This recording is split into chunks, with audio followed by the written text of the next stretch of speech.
can we try this? And we have a clear stage, and then who can blow a good who can like blow a whistle? Can you get a whistle on there? Can you blow get a whistle sound on there? Probably.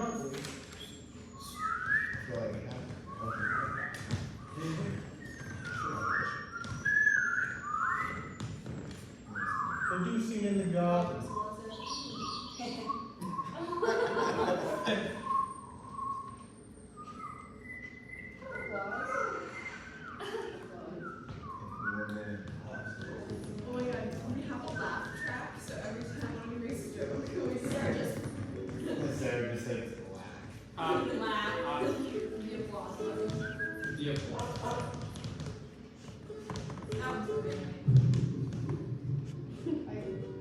Something funny and loud and fast. Yeah.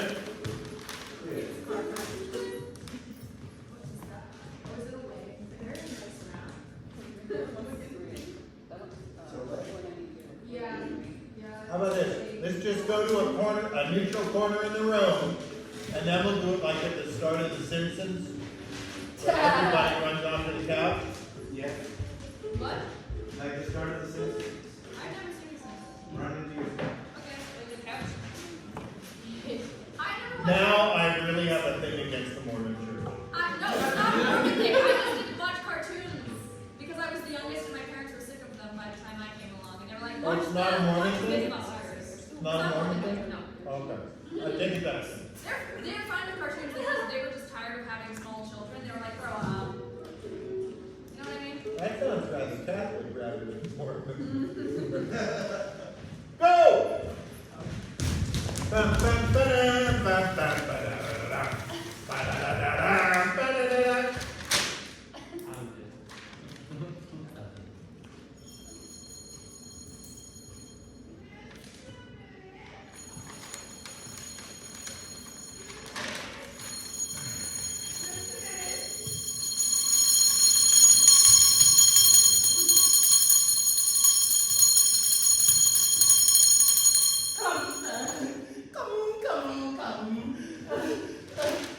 Girls.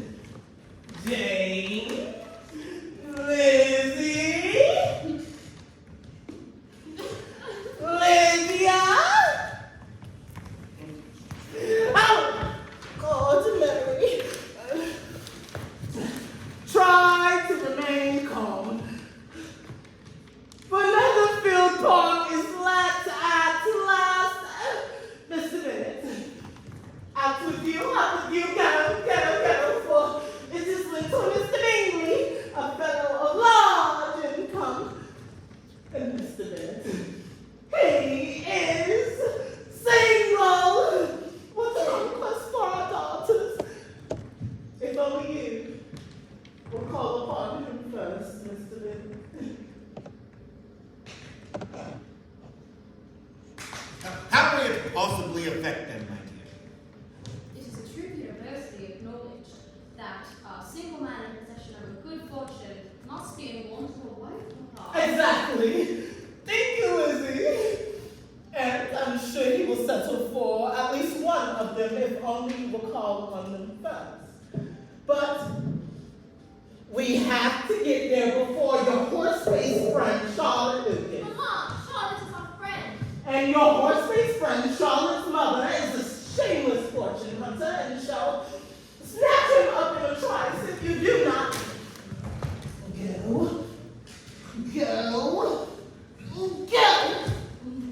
Mr. Bingley may have any of the girls he chooses, though I will throw in a good word for my little Lizzie. No, I thank you, Papa. Lizzie is not a bit better than the others. She is not so half as handsome as Jane, no, nor so good humored as Lydia. Thank you, Mama. Though you will have your favorites. Papa. And not so tall is married. Then we have not much to recommend, my dear. And we shall never get rid of them if you will not even visit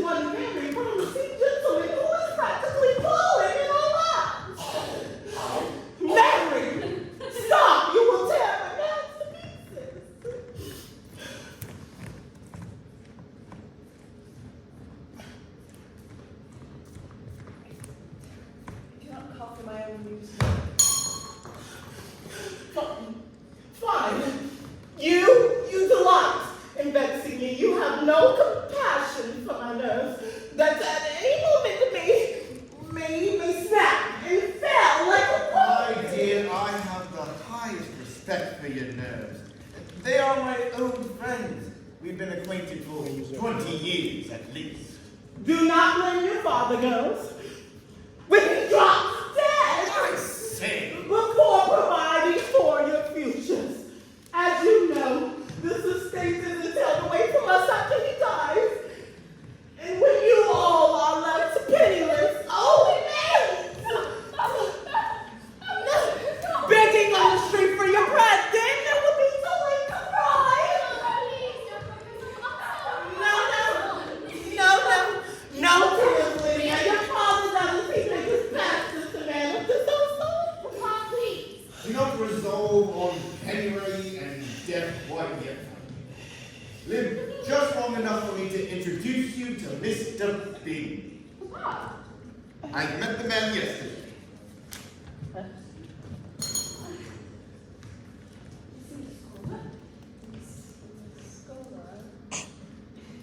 Mine? Is he an officer? Is he an officer? Is he a scholar? Is he handsome? Does he play? I testify to nothing but that he has 2 eyes and 1 mouth, and presumably 2 of everything that ought to be in pairs, and 1 of everything single, and he brings in £5,000 a year, and that he shall attend the Long's Ball on Tuesday. 5,000 a year.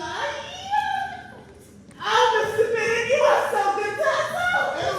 No, I want to have bought a moment's peace.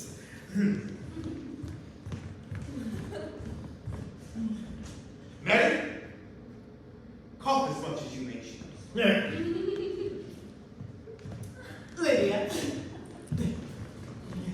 though you are the youngest, I dare say you would dance with Mr. B with us. But you will need some new slippers. Mr. Bennett!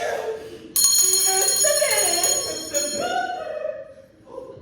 I am not afraid, for though I am the youngest, I am A rich the... bachelor in the neighborhood, Jane. Whatever shall you do to get him in your crutches? One of us will have to marry to save the family. After all, you are the luckiest champion. Me, Lizzie. Why not you? Me? I'm an ugly, shock-tongued, awkward little creature. But you are good and kind and about 5 times prettier than any girl in the county. No, you shall have to fall on Mr. Bingley's sword, and do be quick about it. The clock is ticking for us old maids. Then why should you crash action? Or me? Oh, well, Lydia, you must be young to be thinking of such matters as that. Mary, Lizzie is talking a lot of nonsense, girls, as usual. Oh, yes, we are only joking. Why should you have to pretend love and marriage? And all that is a joke. It seems very serious to me. That's because you are so far away from it. Once you're closer to the prospect, it becomes much too frightening, and you have to laugh so you don't cry.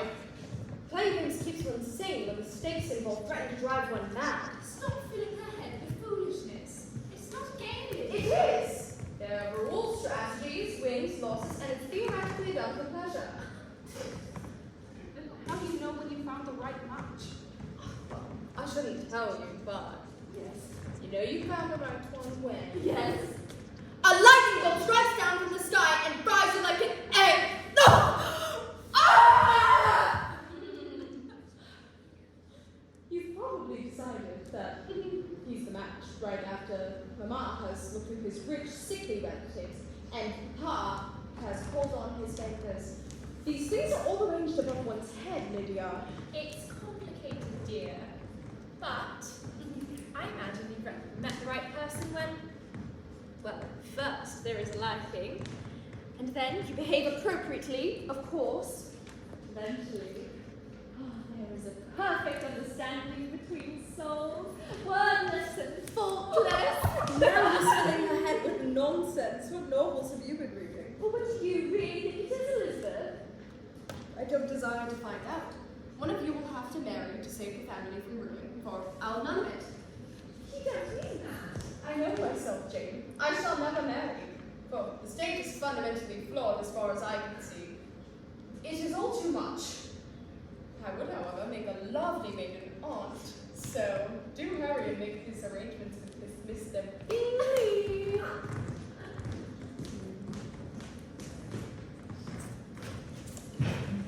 I seem to.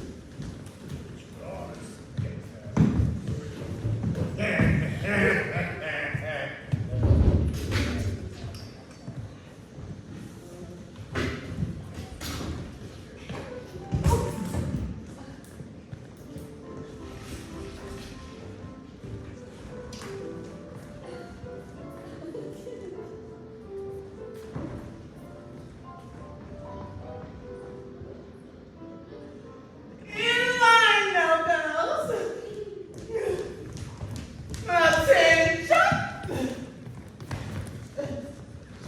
Stand up straight, no man like so much fun. And it does not display to advantage. God, oh, Mary. Just step back a little.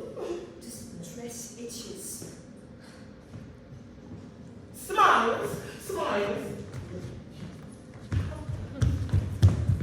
Do attempt to look agreeable.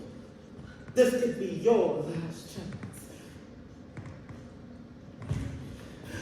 And with you, in full parade, I shall serve as vanguard. Yoo-hoo! Mrs. Long, how is your boy with the scrofula? Is he here tonight? I spy a red coat. Lydia, just so much of mine. Lydia! Oh, how can you laugh? What else is there to do? Oh, Janet! Jane, Lizzie. Mary. Take your time.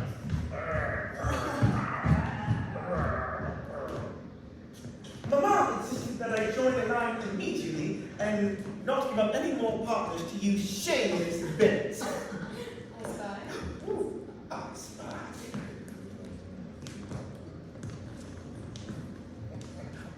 Have you not been engaged for any dances?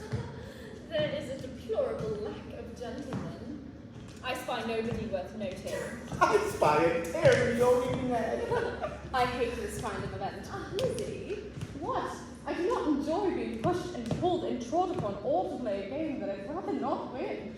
Oh, look. There's your mother ensnaring Mrs. Long's scabby son for you now. Don't squeak. I spy Lydia having rather too much punch. Lizzie? Oh.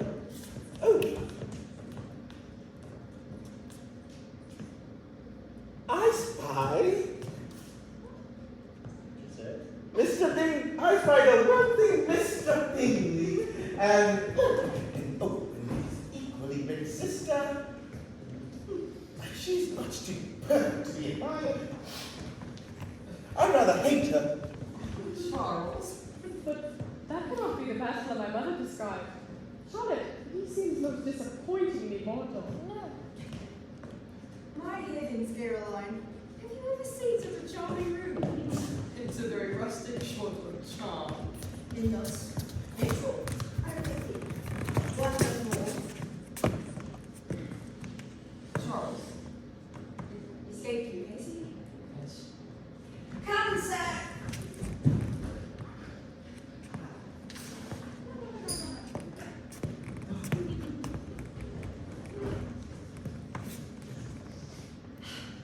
Thus, have you ever seen such a lively company? It is loud. There's nothing like dancing to quicken the blood. Some to dance. And some of you now. All this vivacity, all these eccentricities and imperfections, it's such a refreshing contrast to London life, don't you agree? I've never found fault with too much perfection.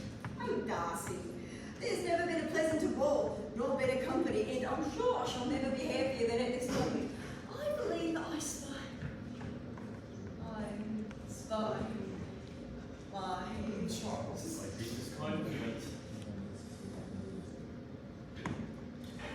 detestable, aren't they? So vulgar and clumsy. It's a very close room. Lizzie, Mr. Bingley has arrived. Do keep a lookout, but he brought his friend Mr. Darcy, who is worth 10,000 a year. Mr. Bingley, my eldest daughter, Miss Jane Bennet. Miss Bennet.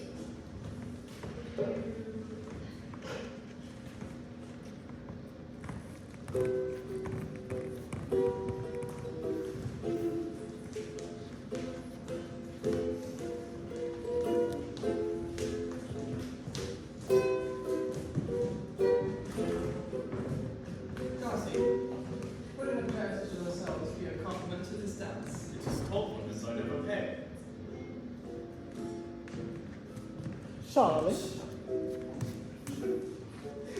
Charlotte, do you see? What?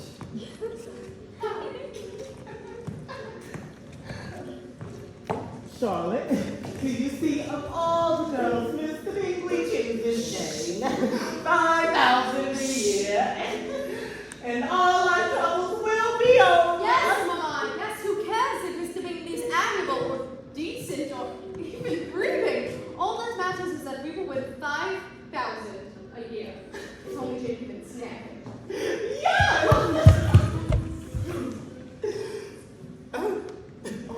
Wow, Charlotte, how I turned one squirmish into two victories. Mrs. Bennet, You on the dark. Oh, Lizzie, how could you be so careless as to spill upon Mr. Darcy? I'm Mrs. Bennet, and this is my beautiful daughter, Elizabeth. Soaking. Oh, such a shame. Mom!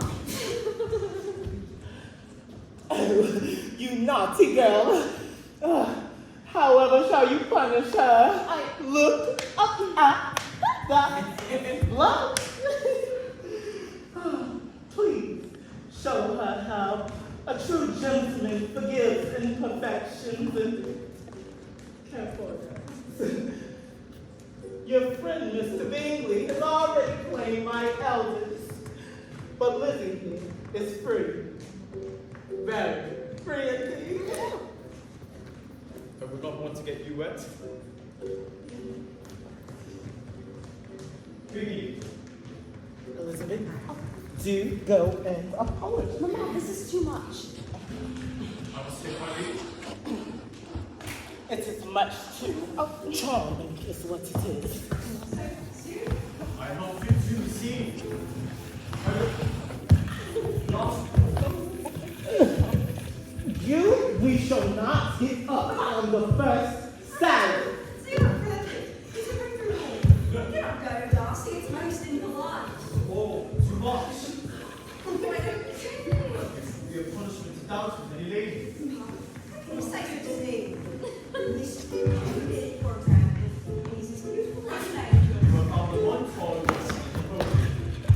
you will go trust you, because you don't talk to that one. Like choice counts as a meeting. I loathe this trick. I detest dancing, and I have no desire to give a thrill to some awkward desperate spinster. Let alone what covered in your pipes. Well, I'm just gonna get home. Ron's fine. So, okay. Punch!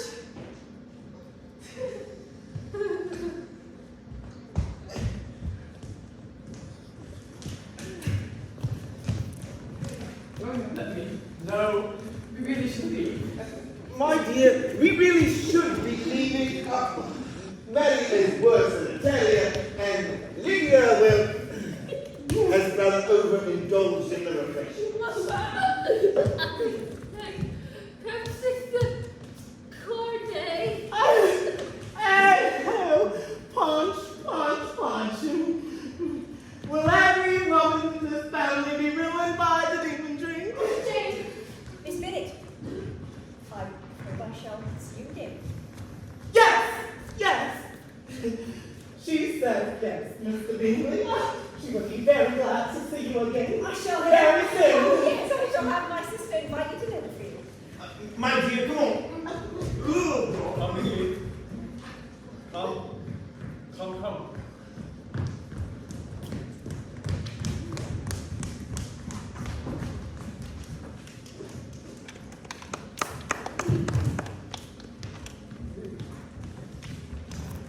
Think you don't?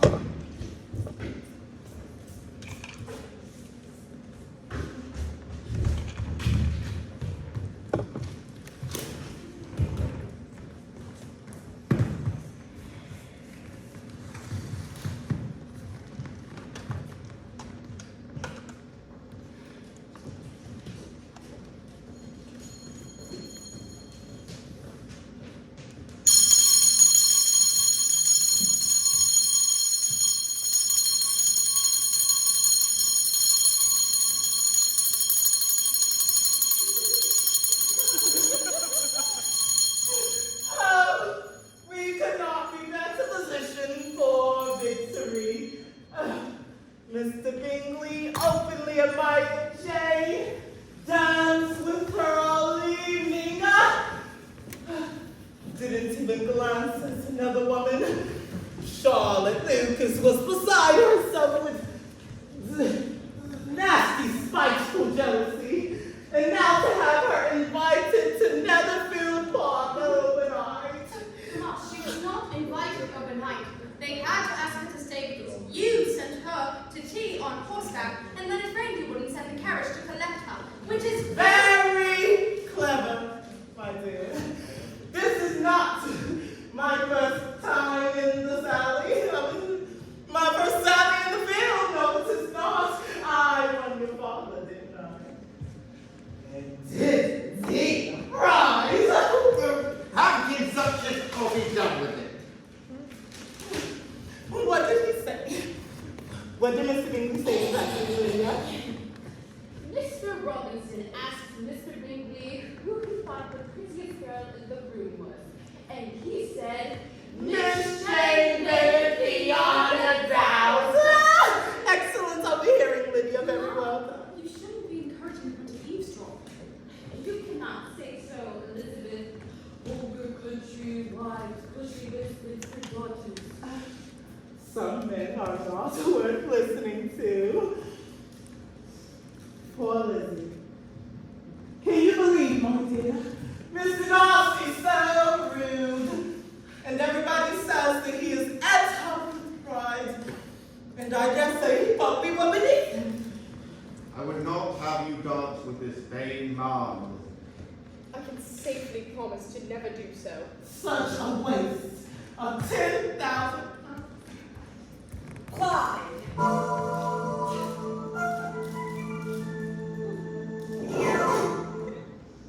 Clyde. Vanity and pride are different. A person may be proud without being vain. Pride relates more to our opinion of ourselves. Vanity to what we would have as a think of us. Pride! Pride.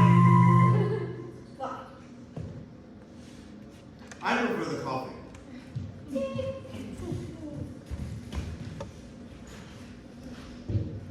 Ding dong. If I were as rich as Mr. Darcy, I should not care how proud you thought I was. I would own 100 duchesses and drink a bottle of wine every single day. Then I would say you drink more than you ought. And I would take away your bottle directly. You wouldn't. Yes, I would. You wouldn't. Yes, I would. You wouldn't. Yes, I would. Yes, I would. Oh, yeah.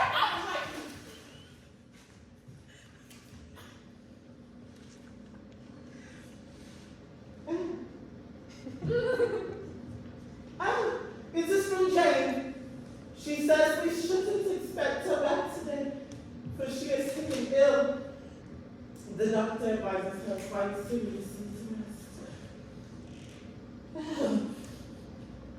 Oh, isn't this wonderful? Send that word to Jane may stay as long as she likes. She may stay forever. Shouldn't we send the carriage to collect us so she can recover at home?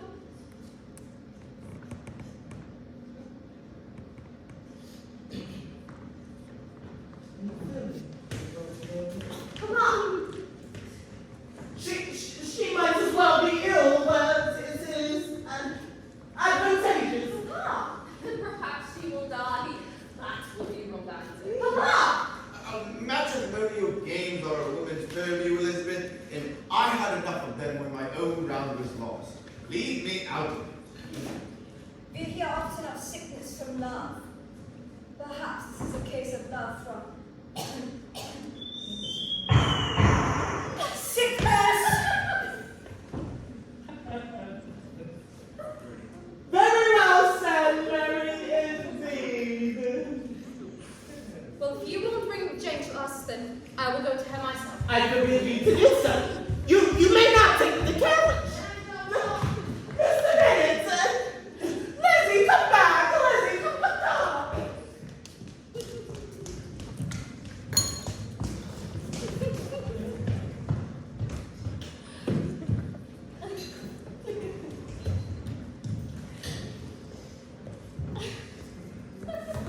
Wrong door.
Do you think Miss Bennett might need more tea? You just had some sitting on Charles. Going down the corridor. Take a look at Mary's head. Hello. Betty's, she's a lovely creature, isn't she? She smiles too much. Jane Bennett is perfectly inoffensive. I think her in a perfect period. You are too apt to admire people in general, Bingley. You never find fault in anybody. All the world is agreeable in your eyes, and I never heard you speak ill of a human being in your life. Perhaps you are too inclined to see flaws, Darcy. If you don't address imperfections in all frankness, we never shall correct them. Miss Charles, a great virtue in being particular. I can't stand resistance both of you at once, but you must concede that Miss Jane Bennett is amiable at the least. I do agree with you, Darcy, that one does want only to be the best. After all, without clear-eyed judgment, what shocking company we should keep.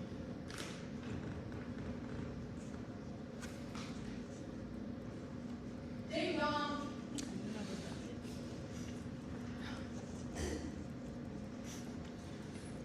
Miss Elizabeth Bennett, sir. Miss Bennett! Mr. Bingley. Miss Bingley. Mr. Darcy. Is this your Paul?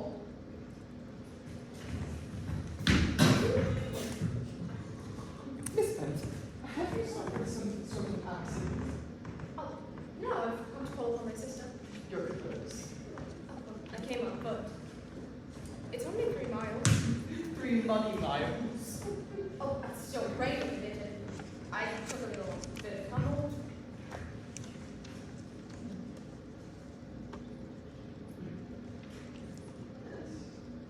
Oh.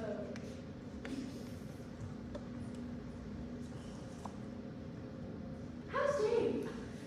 She will not come down, Miss Bennett. Oh, could you take me to her? That way you needn't do your progress. Of course. And I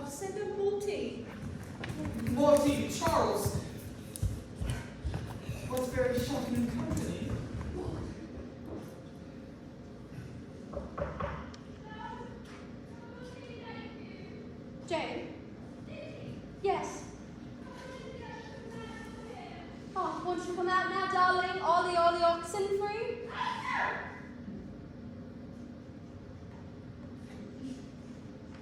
Oh, Jane, you give me such a turn. I thought you were dying. But I am Lizzie. This is not to listen to me. It's just a cold. No, it's a disaster. I can't go down there and let Mr. Bingley see me like this. I look worse than Mary. Oh, well, now you're speaking nonsense. You look beautiful as ever. You're just saying that because you love me. Mr. Bingley hardly knows me, and first impressions are very important.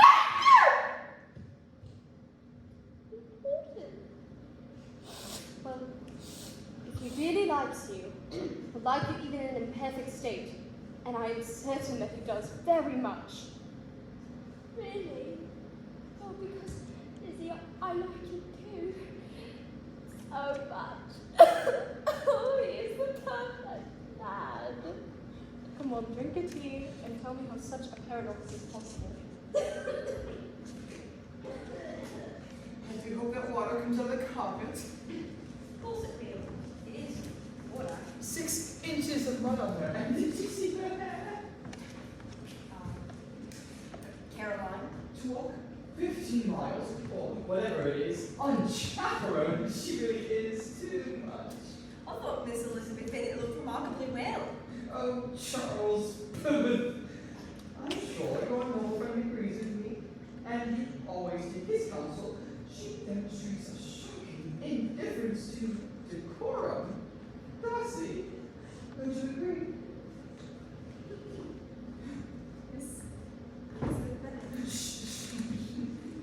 Miss Bennet, how is your sister? Materially better.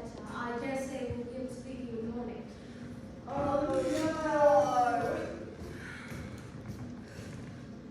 Perhaps I should send her up some more. Bingley, sit. Stay. Good boy. Thanks, Ned. Mr. Darcy, does your sister still play? Her touch on pianoforte was so graceful, so deft, so faultless. But then she was well bred. It is amazing how all ladies are like that. So accomplished.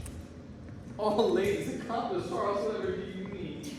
All of you play instruments and embroider purses and do a whole host of fiddly little arts that would leave me bewildered. Those are, of course, the only occupations we are now. If that's what you call accomplished, Bingley, I'm not surprised you find our lady so. I don't know more than 1 or 2 women that truly fit the description. I wager you set your expectations high, Mr. Darcy. What is your ideal? No woman can be called accomplished who doesn't possess mastery of music, needlework, and the languages. All the languages? And even that is nothing if she does not know when to speak and when to hold her peace. The accomplished woman is irreproachable, an elegant ornament in any room, a sparkling delight to any eye, a flawless vessel in which the confidences of the greatest man may be safely poured. And to this facade, she must add something more serious, by the continual improvement of her character. I am no longer surprised at your knowing only a few English women. I rather wondered you knowing any.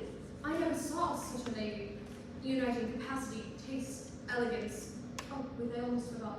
Moral invincibility. Let us play fairly, Miss Bennet, and you may defend yourself. Surely you can picture the perfect man.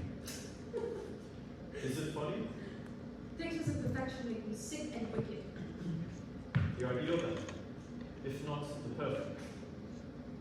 If I saw much of it. This change.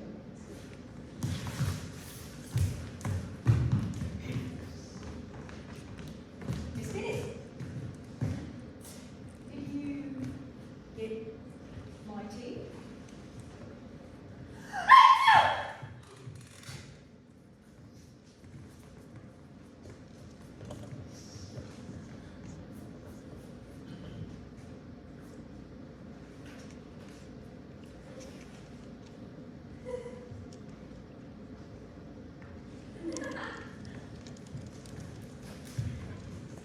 Private entrances are a family trait, I see. Bingley seems enthralled. They will pass. It's all blind attention too. I suppose he is in no great danger. Still, she is an interesting creature. You are lost, sir. But I know your mind. You are thinking how insupportable it would be to pass much time in this society. I am meditating on the pleasure which a pair of bright eyes in the face of a woman can bestow. Oh.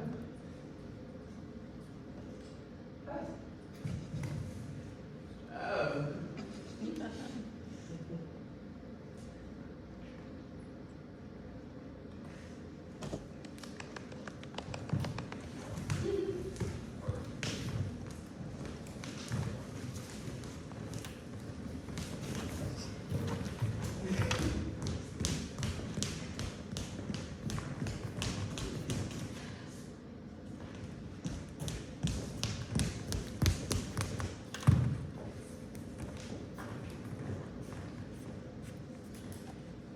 So well done, my dear. Very clever. I am so glad to see you taking some serious action at last. There was no stratagem in the common cold, Mamma. It is a pity you recovered, but it served. You have bewitched Mr. Bingley, and now he prepares this ball. He prepares his ambush, and you must take care to be conquered. Mr. Bingley's ball is no compliment to me, Mamma. Speaking nonsense. You will. Why? Engage him in earnest. You will engage him in earnest, won't you? You won't be too diffident, will you, Jane? I will do all that is appropriate. Ah! You are my favorite. All of you are nothing compared to Jane. 5,000 a year. I can't wait to see the look on Charlotte Lucas's face.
And why not?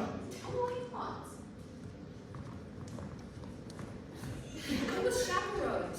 Mary was with me, and Lord knows she's definitely what before the behind.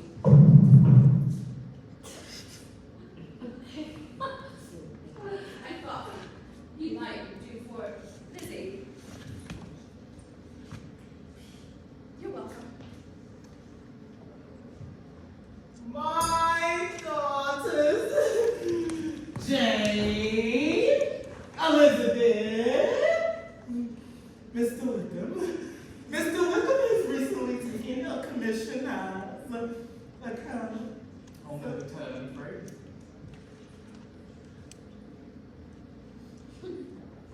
Well, that's lovely. Why don't you take a seat?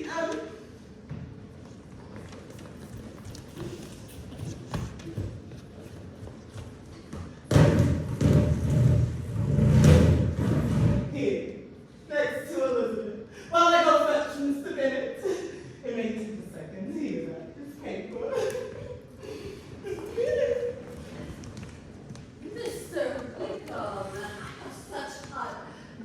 dating proposition for you. I demand that you come escort us to Mr. Bingley's ball on Tuesday. He's Jane's beau, you know, and ever so rich. And though Jane will be spoken for, Lizzie is very available. Aren't you, Lizzie? Lydia. No bachelors will be there, but Jane's not beau, and that atrocious Mr. Darcy. So after Lizzie, you must stand with me too. Come, sir. Lydia!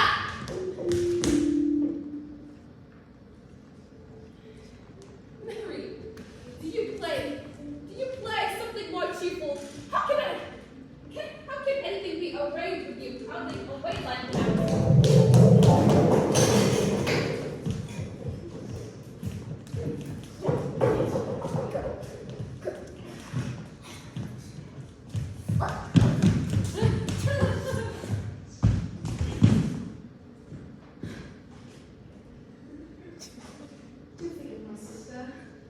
Nothing could be more normal than what's done. And I do like high spirits.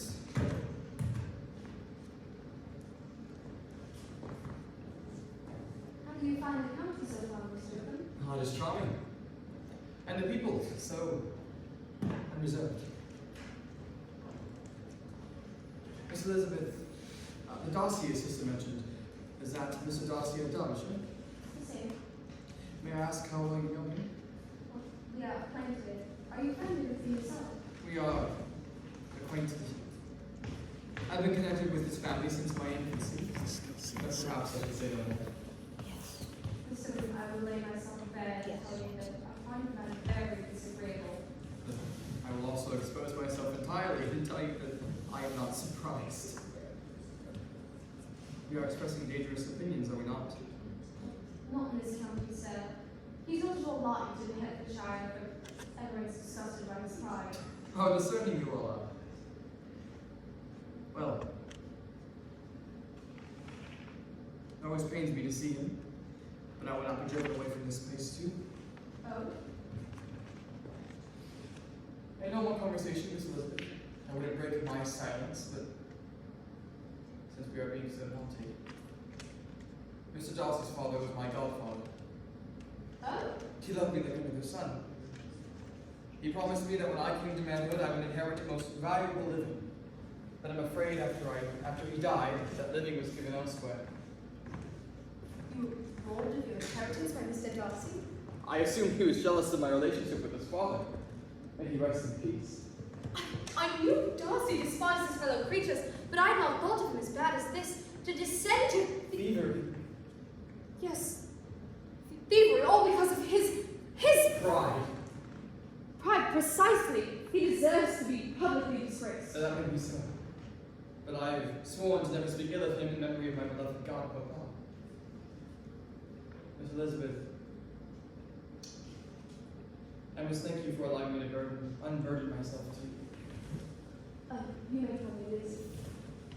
Miss Elizabeth, there's something about you that encourages a man to open his heart. Thank you.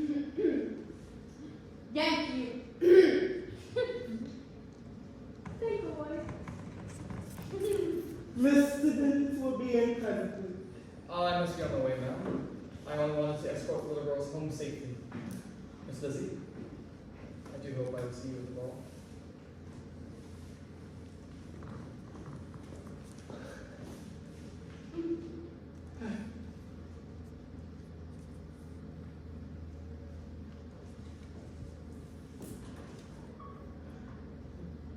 What a charming man. But only a little. Well, Lizzie, isn't he perfect? Oh, Lydia. What a catch! Yay! I'm not interested in catching anybody, and you should not be thinking of such a matter. That's all anybody Girls, thinks of. girls. Not me. Please. My no. Where is this Paragon? Where is this Paris? Come away to steal our poor excuses for her. Just missed him, Papa. More than I've done my duty as patriarch, stay frightening of unsteadiest young men. See, inappropriate and unserious.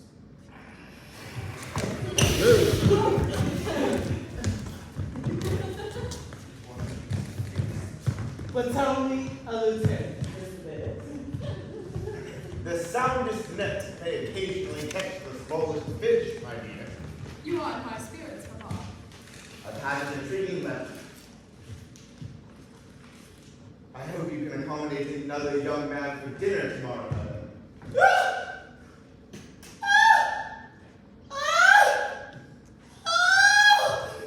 Mr. Bingley, No, my... clever creature. No, my dear, it is my cousin, Mr. Collins. The very same villain who is set to inherit this house when I am finally dead and at blessed peace. He wishes to rebuild the bond between our houses. And I must inform you that he is single.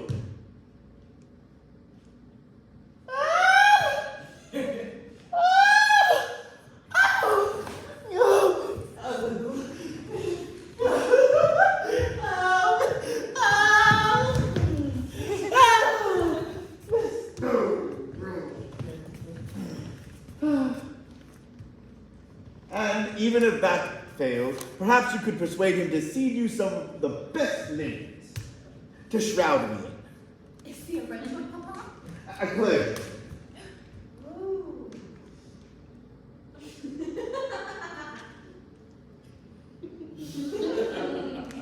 If you girls can manage not to frighten him away. Mr. Minute, how could you all? No, release me.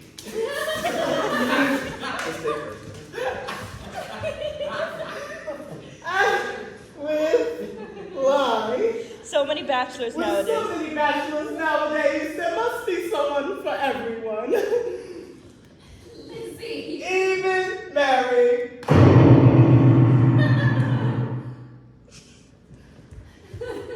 Lizzie. Lizzie. Mr. Collins sounds very appropriate. Serious. I tell you, ladies, you young ladies, you precious ladies of youth and grace, you ladies, it is a great duty to act as tutor of the spirit, as its soul, but as a clergy. It is my place to promote, establish, inspire charity. And I have been sent on this quest, mission, crusade by none other than the most righteous lady, Catherine de Bourgh. Lady Catherine de Bourgh. I flatter myself that my overtures are meritorious, creditable, commendable, and all that you will not reject, refuse, spurn this proper red olive branch.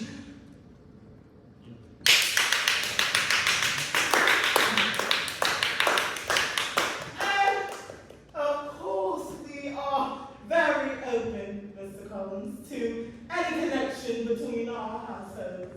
Any connection at all, sir. To spend even an instant in the company of my fair cousins, Madam shall be to forever gratified, enchanted, entranced. Well, it is your duty, girls, to show Mr. Collins all of America's charm. I would hope that you will stand by my girls at English Hall. Yes. Yes. I think what this means is that as clergymen you may not wish to dance. I hope to couple with all of my cousins in the course of the evening. I may make the plea, assertion, claim to you. I think we are relations. Dinner! Look, it's time for dinner!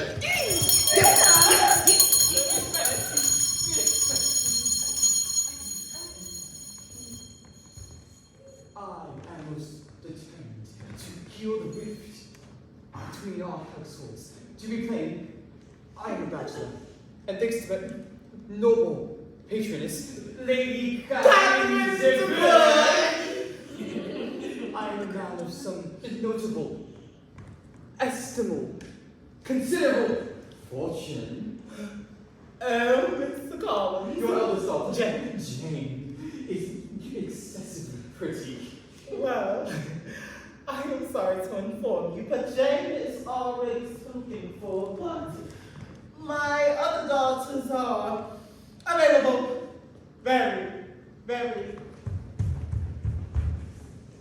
very, very available. I'm sent to bring you dinner, sir. For you, sweet cousin Elizabeth, I shall go anywhere.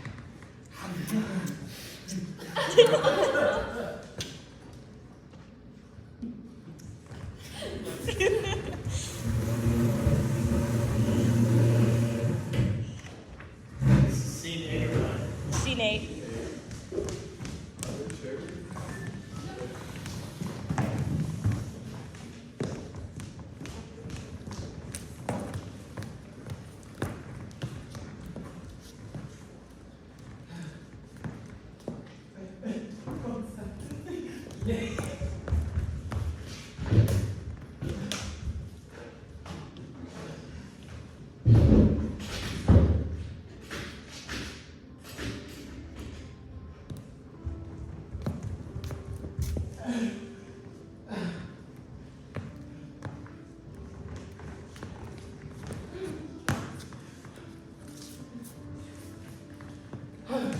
Balls. I cannot get enough of them. Charlotte. I see Jane is already spoken for, and then there were 3 in line.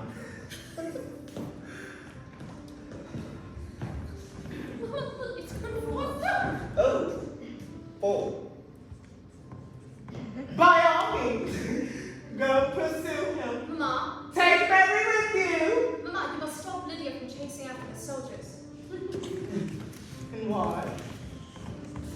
It never hurts to get a little target practicing before you engage in more serious skirmishes.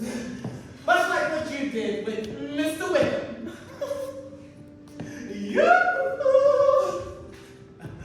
Mrs. Long, how did your son and how would yours die?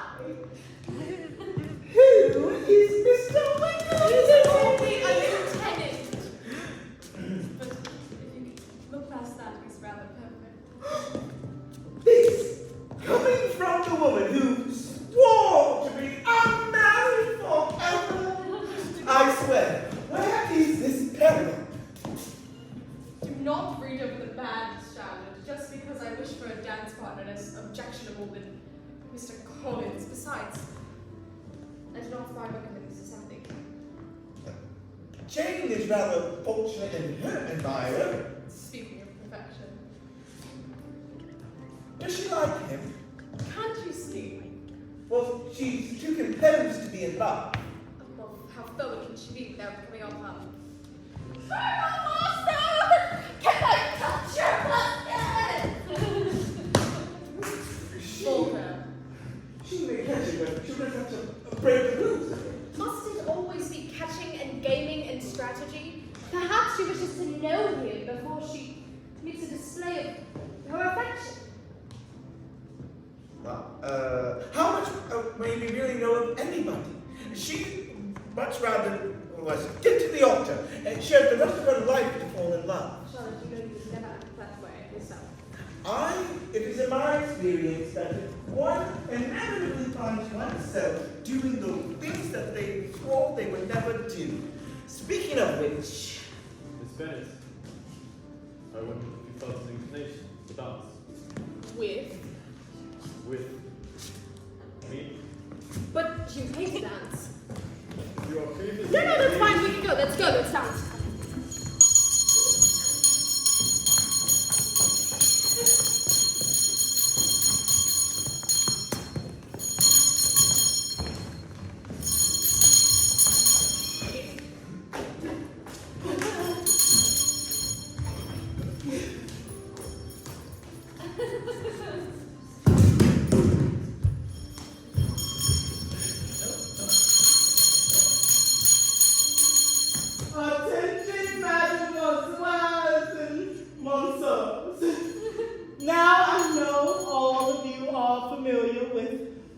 hearts of my girls, especially you, sir.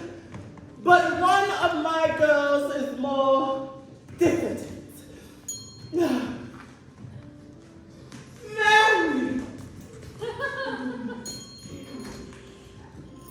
Full many a flower is born to blush unseen. Not that, dear. Nobody likes an actress. Miss Mary Bennett has graciously consented to bless us with a gift far more large. Better than wit, or style, or charm, or beauty, or personality. The gift of music. She will be available tonight, sir. Charlotte, Mrs. Bingley, we have so much to discuss.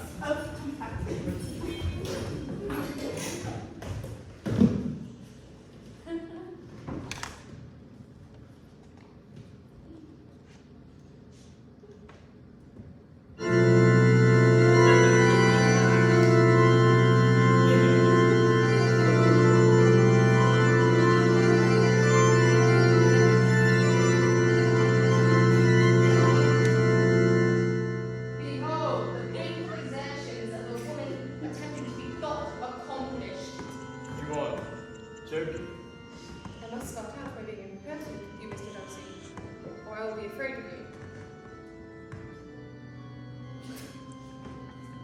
There's something amusing, Miss Bennett. Oh, nothing. Everything. Us, I suppose. You are laughing at me? At myself. What about you is so amusing? Where to begin my flaws, follies, and inconsistencies? The whole range of life is out of my control, really. One cannot always cry about it, so I laugh whenever I can. How interesting. I suppose you have laughed yourself, Mr. Darcy. It is the study of my life to avoid those weaknesses which expose character to ridicule. Such as vanity and pride. Vanity is indeed a weakness, but pride, where there is real superiority of mind, pride may be justified. You are laughing at me. Only because the contrast between this is so extreme. I am fundamentally flawed and hopelessly unserious, but you have such a perfect understanding that you seem to possess no defects at all. Line. Miss Bennett, I do not think you mean that. Miss Bennett, I do not think you mean that. I talk a lot of nonsense. Can you conceive that others may laugh as we're standing up together? Why? Because it is such an unlikely pairing. If I thought it laughable, I never should have asked you.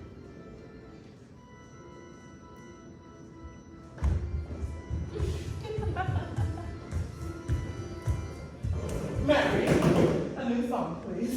Nothing can be arranged to such music.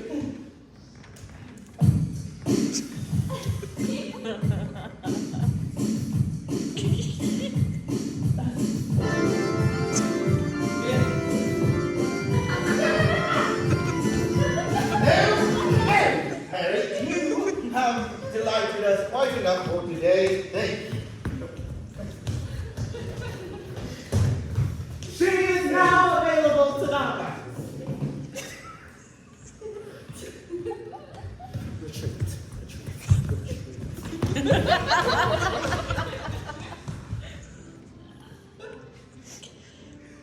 Miss Bennett, I am also not perfect. No. I have some faults. Pray tell. Unsaid, you pray fairly. Perhaps my temper is a little too unyielding for the liking of the world. Ah. I cannot forget. Laugh at the follies at others. Oh. Top the music. Broken. Louder. And you have to top the music. Go. Oh, okay. Oh. And my good opinion was lost. Is lost forever. You've chosen your cause very well, for they are truly very serious. There was a particular evil in every character. They are some of yours, Mr. Darcy. Your defect is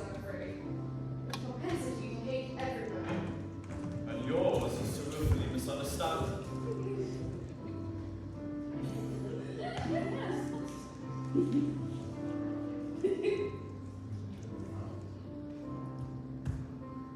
Mama! Mr. Darcy! I'm surprised to see you here. I thought you were above country society. I was sure you would have slithered back to town by now. By all means, do not tarry. Mama. What? Why should we wish to keep Mr. Darcy from more sophisticated cards? I am sure Mr. Bingley enjoys Maryston, but then always he has something agreeable to say. As opposed to those who fancy themselves important. Mama, please. Mr. Darcy may go where he is tolerated, and Mr. Bingley may stay where he is wanted. We do not mind getting rid of one and keeping another forever. Bravo, Mama. Bravo. Why you here? For you know that no man like Brother! And why are you dancing with Lizzie? For we know that you do not. Brother! Let's go find Lizzie. Wickham? Mr. George Wickham, of Derbyshire.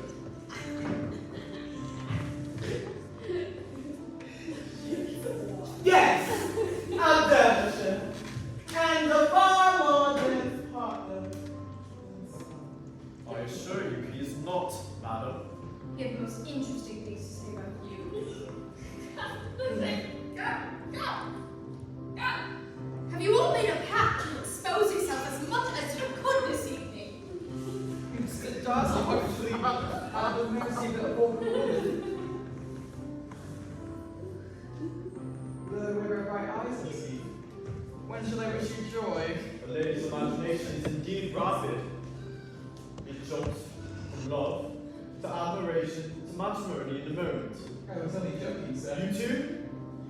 I do not enjoy being an object of fun. You would have a charming mother-in-law. She confided some shocking expectations to me just now.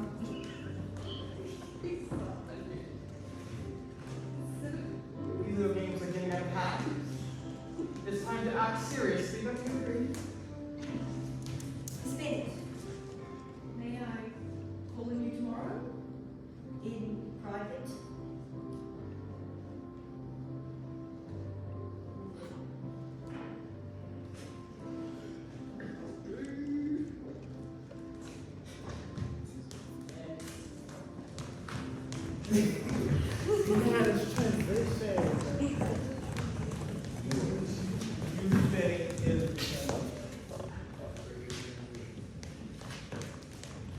Did Mr. Bingley say when he would call? No, but I may not go to the church in case he comes. Jane, you would endanger a mortal soul to meet with a man? What is this shocking behavior? As I should do. We ought to tease you. Yes, Jane, indeed. You could indeed be much more shocking when you're dealing with Mr. Bingley. Really? I always thought that I was rather forward. Truly? I suppose we're all lying to ourselves. Lying.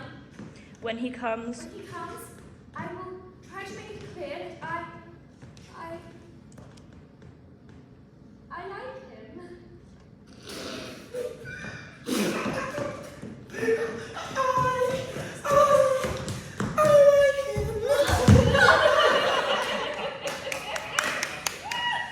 A truly appropriate response for a proposal. Charlotte!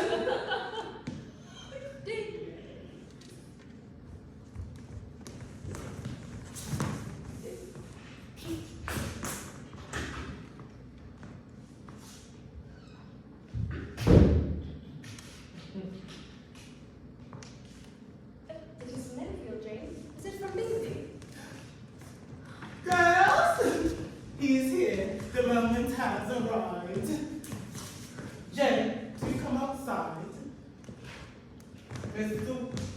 Collins. Oh, my fair cousin. Come, Jane. Come. Charlotte Lucas. Your modesty, cousin, only adds to your merits, attributes, perfections, such delicacies most desirable in a lady and in a... Mr. Collins! Yes, Miss Elizabeth Marie Bennett. Not a minute. I have chosen you as the partner, companion, helpmate of my life. Mr. Collins. Let me assure you of the violence of my affection. 2 weeks ago, Lady Catherine de Bourgh consented to give me her honorable opinion on the subject. Mr. Collins, you must marry, said her ladyship, and mind she be of good stock, and what better stock, my sweet cousin, than that of my own vine. When I came to marry, to define, choose, select a wife. Oh, Mr. Collins. And I dare say I bring back quite a prize. Of all the cousins currently available to me, you are the most desirable cousin. Miss Collins, I am sensible of the honor of your proposal, but it is impossible for me to do otherwise than to decline it. You cannot be serious. I... Ladies always reject a gentleman's first advances. One must woo, court, win over and over before obtaining blushing surrender. I will play this game! I say the rule. The confession of your humility is most captivating, charming, arousing. Miss Bennett, congratulate us on the merger, unification, coupling of our households. Oh! Do not congratulate him. My cousin refuses me according to the usual practice of elegant females. Refuse. Lizzie, refuse.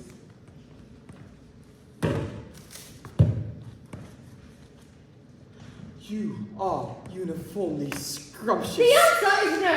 No. No. No. No! Mr. Bennett, you must make Lizzie marry Mr. Collins. He will allow you to keep this estate in your family. I don't know. But you have such low connections. No other offer will ever be. I know. No. When your one of 4 daughters is not even very pretty. No, I know that, but no! Oh, Mr. Collins. Would you mind taking a step outside, please? Charlotte, this is why are you eavesdropping? Please do take Mr. Collins to the I wouldn't just like your wife.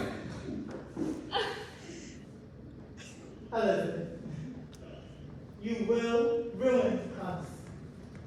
Think of my nerves. Please do think of my nerves.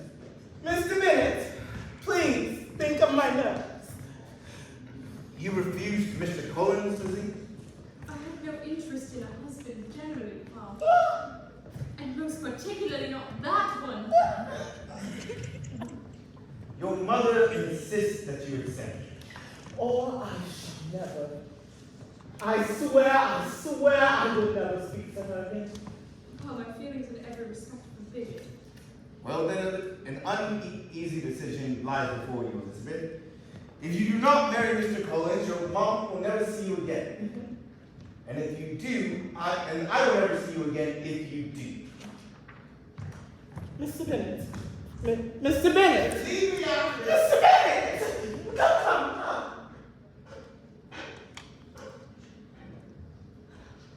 So I sink the family fortune. Why didn't you accept him, Lizzie? He was most appropriate. What is appropriate? One should do anything rather than marry without affection. Oh, what fun this all is. Oh, Charlotte, bless you. Have you rid yourself of Mr. Collins? Not precisely. He's gone to the Lucas Lodge to ask consent from my father. You don't mean to say he has made another offer on the course of a walk? Lucas, how could you tell such a story? Mr. Collins wants to marry Lizzie. You refused him rather absolutely, and was there. Good Lord! Go. You scarcely know him, Charlotte. A dance or two, a little conversation. We were thrown together a bit, but I suppose that's all couples really have. Mr. Colvin?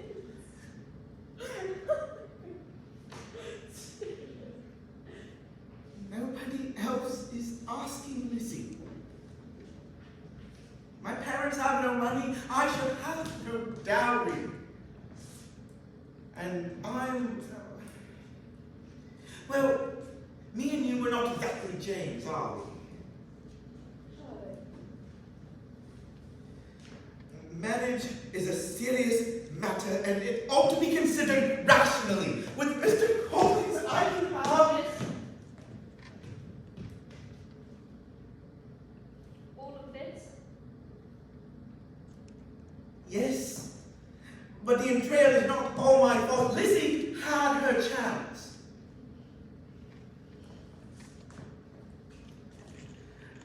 There doesn't have to be any awkwardness between us, does there?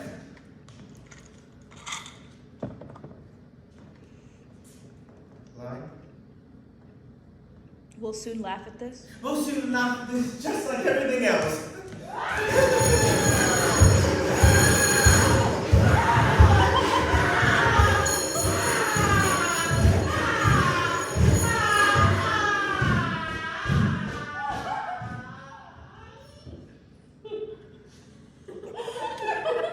Lydia, sold them on.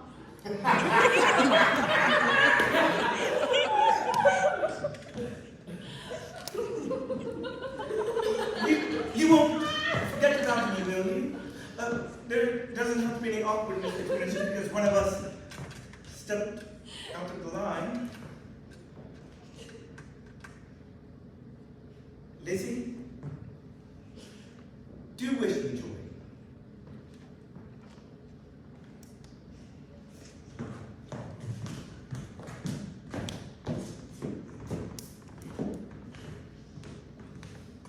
Please, quiet, they would have said it me too. No.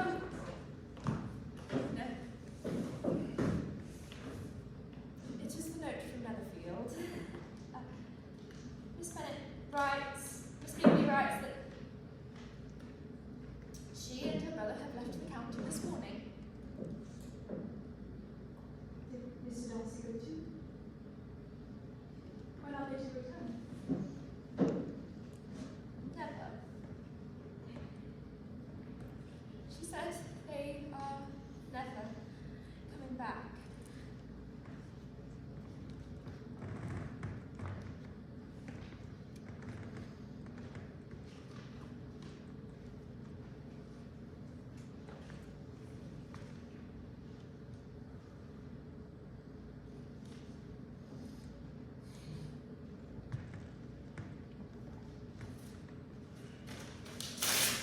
This is not a game. This is not a game. This is not a game. Don't you understand? Willful and stubborn and prideful. Diffident, milk-toasting, ungrateful. Two gentlemen. Two perfect men lost. And all of my efforts will go to nothing. They are nothing, and this family shall come to ruin. Mama. Ah! No, Lydia, I cannot see these girls again. I will not see these girls again. They will put me on that seat, and I will not.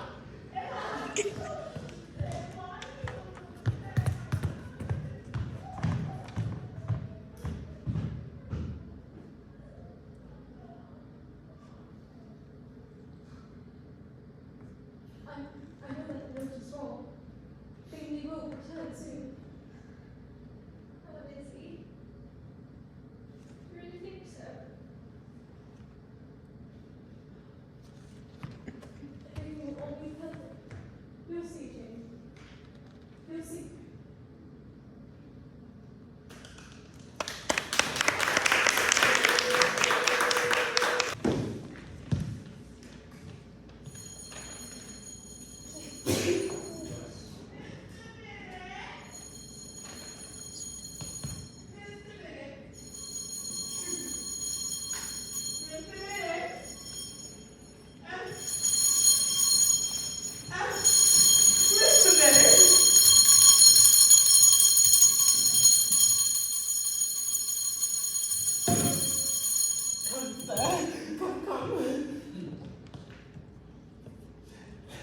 Girls, Jane, Lizzie, Lydia. Oh God, Lydia. Everyone try to remain calm, but Netherfield Park is let at last. Mr. Bennett, out with you, go, go, go, at this moment, for it is led to Mr. Bingley, a fellow of large income. And Mr. Bennett, he is single. What's the conquest for our daughters? If only you will call on me first, Mr. Bennett. How may it possibly affect them, my dear? It is a truth universally acknowledged that a single man in possession of a good fortune must be in want of a wife, Papa. Exactly. Thank you, Lizzie. And I'm sure he will settle with one of them. But we must get there before Charlotte Lucas, you know, horse-faced Charlotte Lucas. Charlotte is our friend. Well, your horse-faced friend Charlotte's mother is a shameless fortune hunter and she'll snap him up in a trice. If you do not go. Mr. Bingley may have any of the girls he chooses, though I will throw in a good word for my little Lizzie. Why, thank you, Papa. Lizzie is not a bit better than the others. She is not so half as handsome as Jane, and not so good humored as Thank you, Lydia. Mama. Though you will have your favorite. Mama. Not so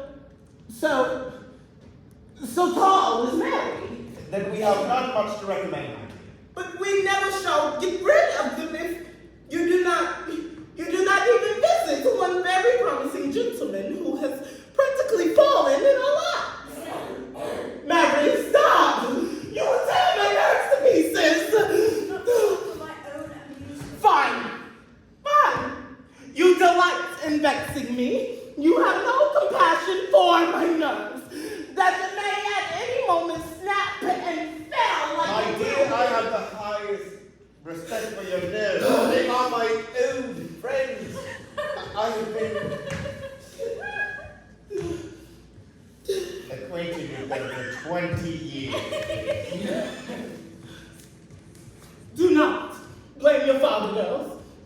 When he drops dead! I did say. Before providing for your futures, for as you know, this house isn't held away from us after he dies. And when you are left penniless old maids, begging for your bread on the street, it will be too late to then cry. No, tears, Lydia. Your father does as he thinks best as the man of this household. Papa, please. Don't resolve on Henry is dead quite yet, my dear. Live just long enough for me to introduce you to Mr. Bingley. Papa, I met the gentleman yesterday. is he an officer? Is he a scholar? Is he handsome? I testify to nothing but that he has 2 eyes and 1 mouth, and presumably 2 of everything that ought to be in pairs, and 1 of everything single. Ooh. And that he brings in £5,000 a year, and that he will attend the Long's Ball on Tuesday. Oh, Paul, 5,000 a year. Oh, Mr. Benny, you are so concerned. No, I hope to have bought a moment's peace. Men, cough as much as you choose. Lydia, though you are the youngest, I dare say Mr. Bingley will dance with you first. But you need new slippers. Mr. Bennett! Mr. Bennett! Mr. Bennett! I am not afraid. For though I am the youngest, I am the... Distraction in the neighborhood, Charlotte. Whatever shall you do to get him in your clutches? One of us has to marry to save the family, and after all, you are the Lightning's champion. Me? Why not you? Me!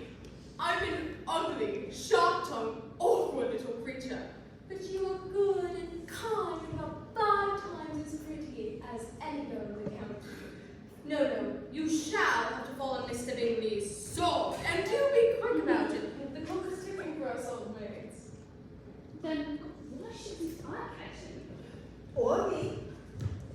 Well, Lydia, you're much too young to think of such matters, and Mary, you. Lizzie is talking a lot of nonsense, girls, as usual. Yes, we are only joking. Why should you have to pretend love in marriage? It all is a joke. It seems rather serious to me. That's because you are much far away from it. Once you are closer to the prospect, it all becomes much too frightening. And if you laugh so you don't cry, playing an excuse for insane when the stakes involved driving one mad. Stop filling her head with foolishness. It is not a game, Lydia. It is, isn't it? There are rules, strategies, wins, losses, and fears beyond pleasure. How do you know when you found the right match?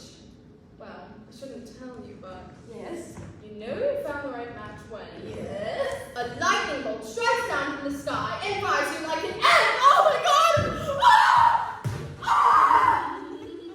Ah! You probably decided he's the whole match just after Mama has counted his rich, sickly relatives and Papa has called on his grandparents. These things are all done above one's head, Lydia. It's complicated, dear. But I imagine you've met the right one when, well, first there is a liking, and then you behave appropriately, of course. But eventually, there's a perfect understanding between two people, wordless and faultless. Now he's filling her head with nonsense. What novels have you been reading? Well, what do you really think it is, Elizabeth? I don't desire to find out. One of you will have to marry, or I'll have it. You don't mean that. I know myself, Jane. I shall never marry. For the state is fundamentally flawed as far as I can see. It is all too much. I would, however, make a lovely maiden aunt. So, do hurry and make the necessary arrangements for this misstep baby.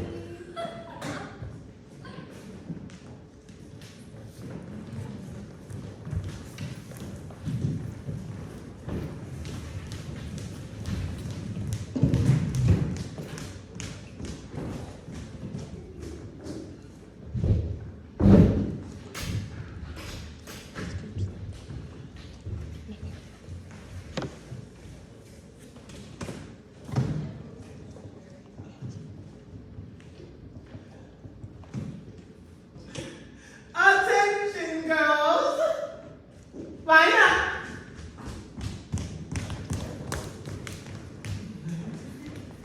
Do stand up straight.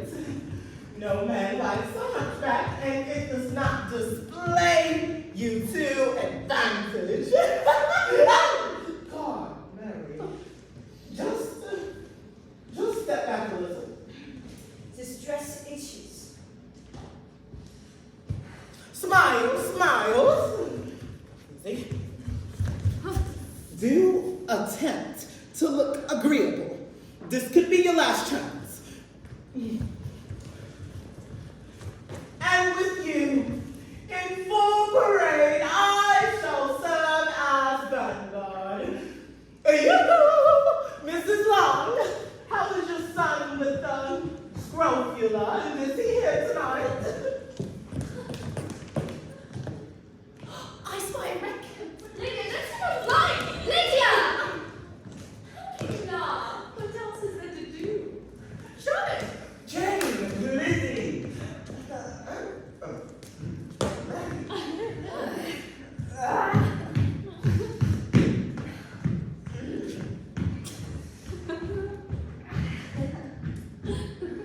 Mama insisted I join the line immediately, and don't give any more partners to you shameless bits. I spy. I spy. Haven't you been engaged for any dances? There is a horrible lack of gentlemen. I spy no one worth noting. I spy a terribly though leaving the head. I hate this kind of event. Lizzie? What? I don't enjoy being pushed and pulled and trod upon all the play game. I'd rather not win. Oh, look, I spy your mother ensnaring Mrs. Long's scabby son for you now. Now there's some squeeze it, see? Oh, dear, I spy Lydia having rather too much punch. Lizzie? Oh,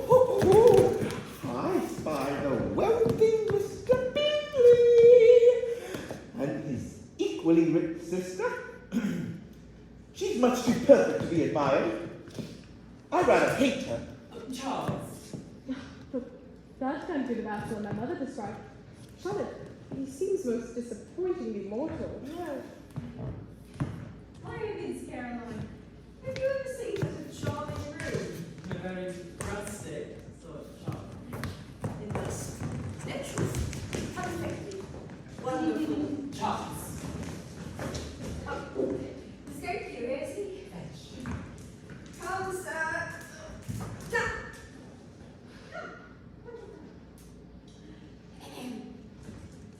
Now, Darcy, have you ever seen livelier company? It is loud. There's nothing like dancing to quicken the blood. Any savage can dance. And some do now. All of this vivacity, all of these eccentricities and imperfections, it's a refreshing contrast to London life, don't you agree? I have never found fault with too much perfection. Darcy, there's never been a pleasanter ball, nor better company, and I'm sure I shall never be happier than at this moment. I believe I spy. Charles. I hate this kind of event. Detestable art that is so vulgar and clumsy. It is a very close room. Lizzie, do keep a lookout. Mr. Bingley is here, and he brought his friend Mr. Darcy. Mr. Bingley, my eldest daughter, Miss Jane Bennet. Miss Bennet.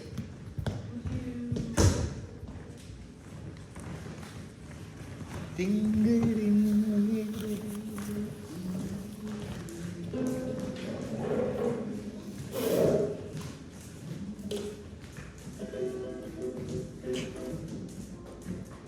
Darcy, would appearance ourselves be a compliment to this?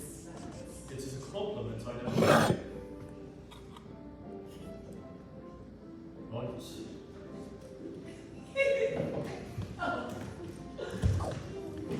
What?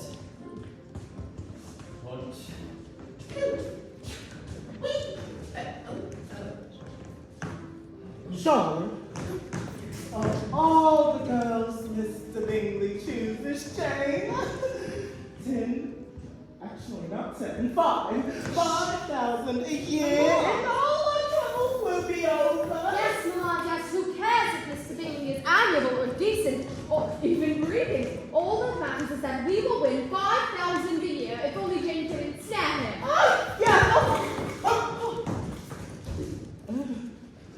Watch, Charlotte, how I turn one squirmish into two victories. Mrs. Benedict!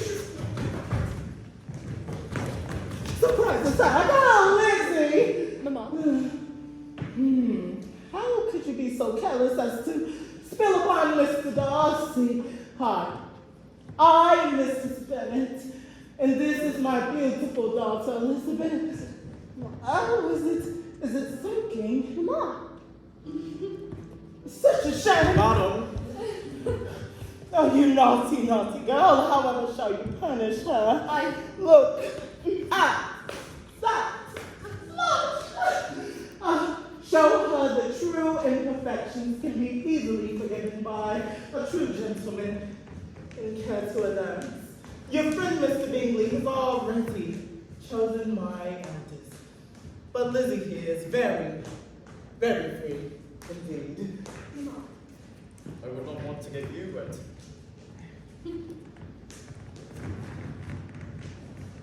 Bingley.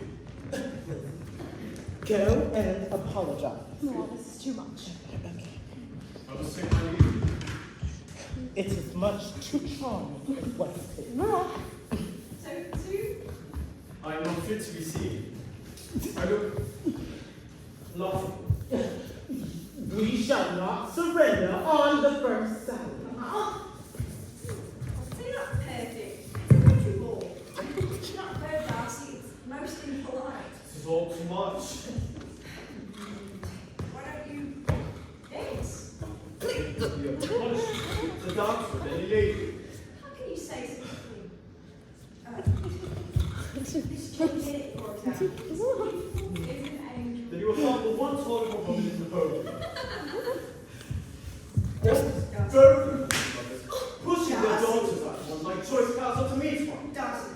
I loathe trench coat, and it says dancing, and I have no desire to give a thrill to some awkward, desperate spinster. Dancing. Let alone while covered in rum punts. Get roll, like roll side, so punch. Let's me. No. We really should leave. This My- company is rather too lively to be born. My dear, we really should leave. Mary is worse than a terrier. And Lydia has rather overindulged in her refreshments. I shrimp.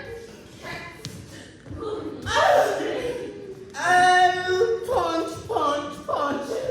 Oh, every woman in this room, in this family beast, I'm done by the day, right? Miss Bennet, your bar shall see you again. Yes! Yes, you shall. She says yes. She would love to see you again very soon.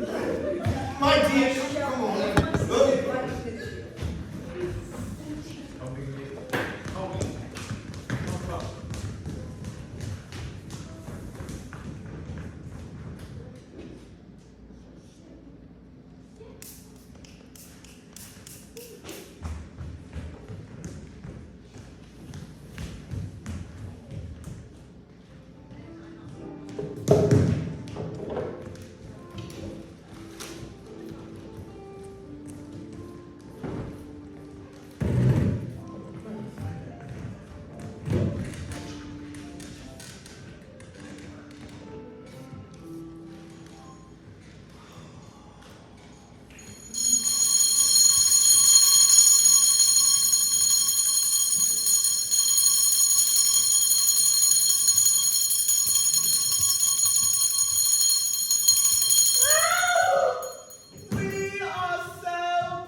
We are in such a good position. Mr. Bingley and Maya James so openly dance with her all evening. I didn't think of neglect such another woman. Charlotte Lucas was beside herself with nasty, spiteful jealousy. And now to have her invited specially to Netherfield Park overnight. Mama, she was not invited overnight. They had asked her to stay because you wouldn't send the carriage to collect her. No, because you sent her to tea on horseback, and when it started raining, you didn't send the carriage to collect her, which is Very, Clever, my dear. very clever, my dear. This is not my first time, and this is not my first sally in the field. I won your father, didn't I? And this is he prize. Having such an old dog. What did Mr. Bingley say? What did he say exactly, Lydia? Mr. Robinson asked Mr. Bingley who he thought the prettiest girl in the room was, and he said, Miss Jane Bennet beyond the doubt. Oh, excellent overhearing, Lydia. Very well done. No, you shouldn't be encouraging her to eavesdrop. You cannot talk, Elizabeth. Vulgar country mothers and pushing their spinster daughters. Every man isn't so worth listening to. Poor Lizzie. My dear, didn't you see Darcy being so rude? And everybody says he is ate up with pride. And I dare say he thought we were beneath him. I would not have you dance with this vain man, Elizabeth. I could safely promise to never do so, Pa. Such a waste of 10,000 pounds.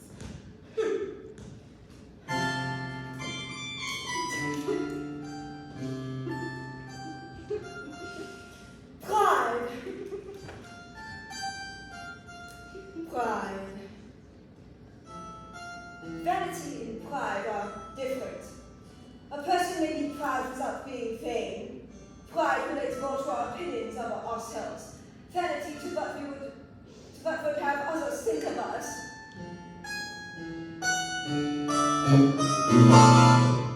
Pride.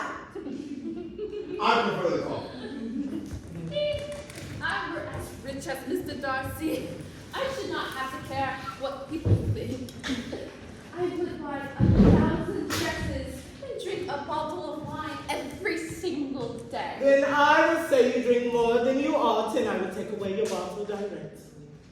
You wouldn't. I would. You wouldn't. Yes, I would. You wouldn't. Yes, I would. Yes, I would.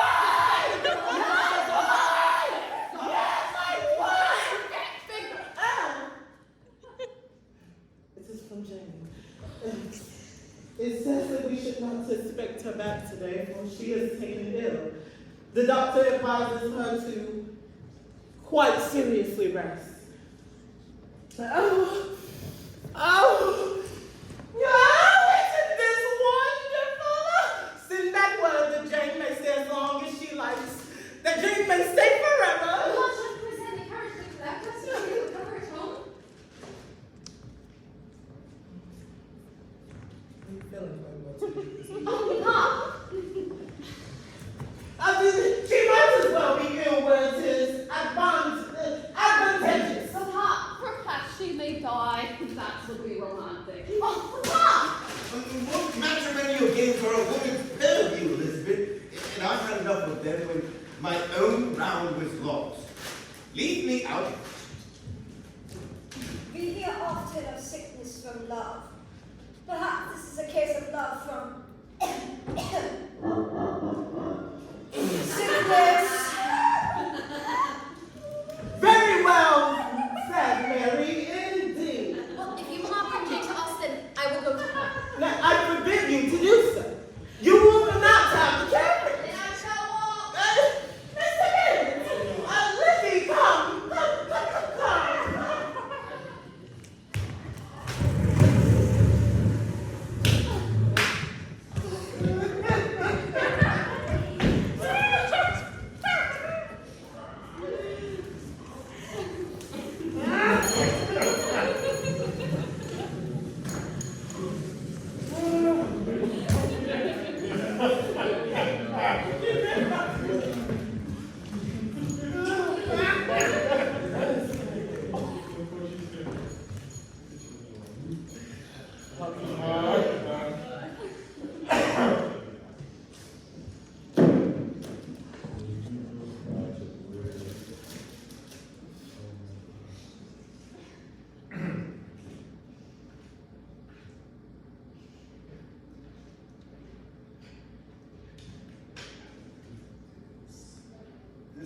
Is this a shoes thing? Yeah. So this is 3 to 4? Yes.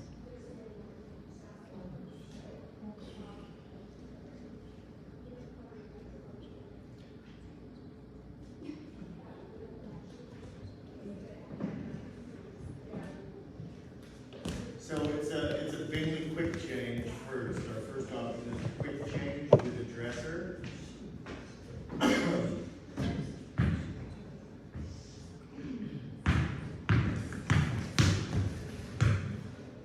Do you think Miss Bennett might need more tea? You just had something. You just had something about Charles. You wish to drown the pool. In the front bed. Alone. That is. She's a lovely creature, isn't she? She smiles too much. David is perfectly inoffensive. Figure out the perfect period. Not well to admire people in general, Bingley. You never find fault in anybody. All worlds are blue in your eyes, and I never heard you speak ill of a human being in your life. Perhaps you are too inclined to see flaws, Darcy. If you do not address imperfections in all frankness, we never shall correct. Yes, Charles, there is great virtue in it in particular. I cannot stand in resistance to both of you at once, but you must concede that Miss Jane Bennett is amiable at the least. I do agree with you guys that one does want only the best. After all, without a little clear-eyed judgment, what shocking company we should keep.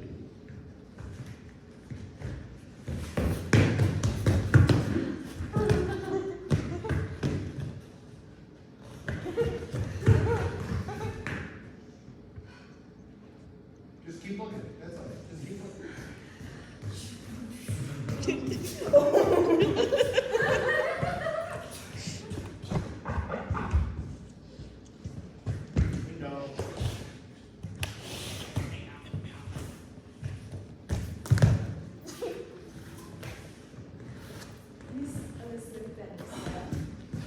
Miss Bennett! Mr. Bingley. Miss Bingley. Mr. Darcy. Is this your ball?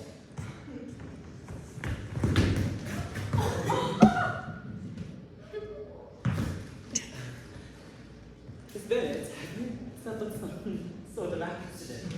No, I've come to call upon my sister. Oh, well, I came on foot. It's only 3 miles. Pretty muddy. It was still raining and I took a bit of a tumble.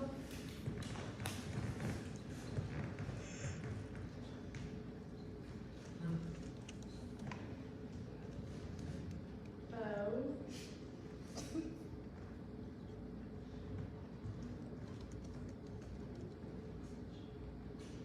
How's Jane? Oh, she will not come down, Miss Bennett. Would you take me to her? That way you needn't fear for your confidence. Of course. And I'll send up more tea. More tea. Charles! What very shocking company.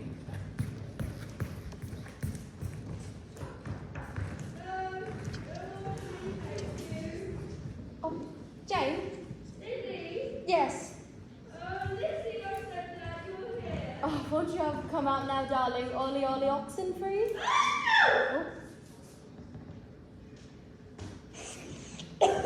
Oh, you gave me such a tan. I thought you were dying. Oh, but I am, Lizzie. Listen to me. It's just a cold. It's a disaster. Oh my God, I can't let Mr. Bingley see me like this. I look worse than Mary. Oh, now you're speaking nonsense. You look beautiful as ever. Oh, you're only saying that because you love me. Mr. Bingley hardly knows me. His first impressions are very...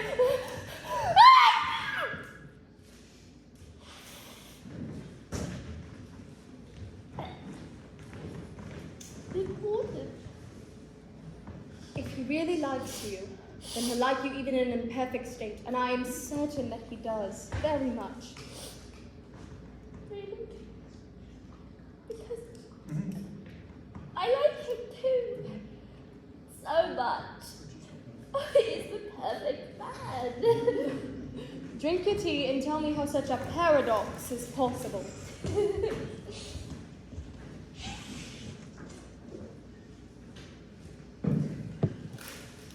I do hope that water comes out of the carpet. Of course it will. It is water. To walk, wait, 6 inches of mud on her, and did you see her hair? Caroline. To walk 15 miles or whatever it is, unchaperoned. I thought Miss Elizabeth Bennet looked rather... I thought Miss Elizabeth Bennet looked remarkably well this morning. Oh, Charles, I'm sure your noble friend agrees with me. You always take his counsel. She demonstrates a shocking indifference to the court, Darcy. Don't you think?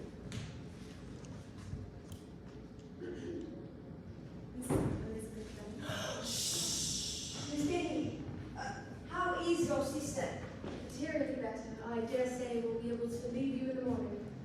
Oh,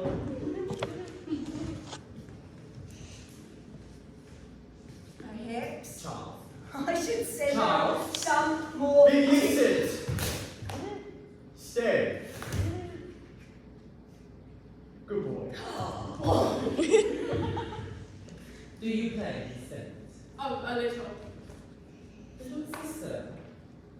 Still play Darcy. The touch on the pianoforte was so graceful, so delicate, so faultless. But then she was so grown. It is amazing how all of you ladies are like that. So accomplished. All is accomplished. Charles, what do you mean? All of you play instruments and embroider purses and do a whole host of fiddly little arts that'll leave me bewildered. Those are, of course, the only occupations allowed to us. If that's what will accomplish, Bingley, I am not surprised to find old lady so. I don't know more than 1 or 2 women that truly fit the description. I wager you set your expectations high, Mr. Darcy. What's your ideal? No woman can be called accomplished. She does not possess a mastery of music, needlework, and the languages. All the languages? And even that is nothing. She does not know when to speak and when to hold her peace.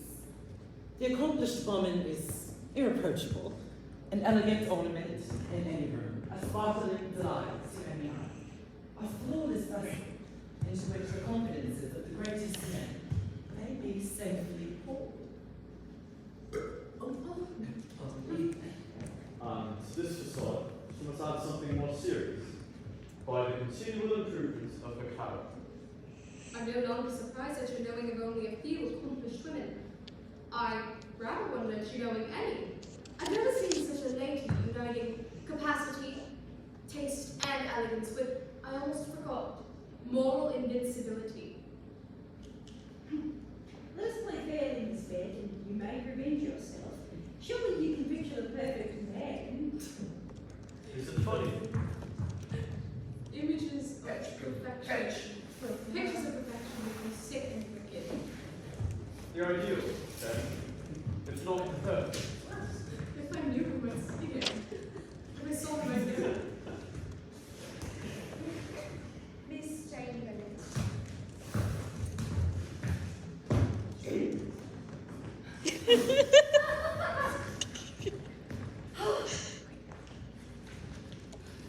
Miss Bennett, did you get my tea?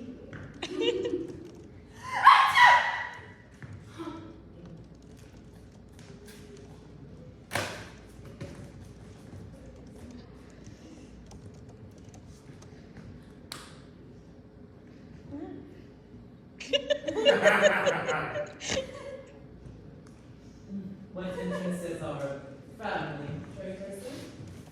Bingley seems enthralled. It will pass, as all blind attachments do. I suppose he is in no real danger. Still, she is an interesting creature. You are lost, sir, but I know your mind. You are thinking how insupportable it would be to pass much time in this society. I am meditating on the pleasure which a pair of bright eyes in the face of a woman can bestow. Oh. Oh.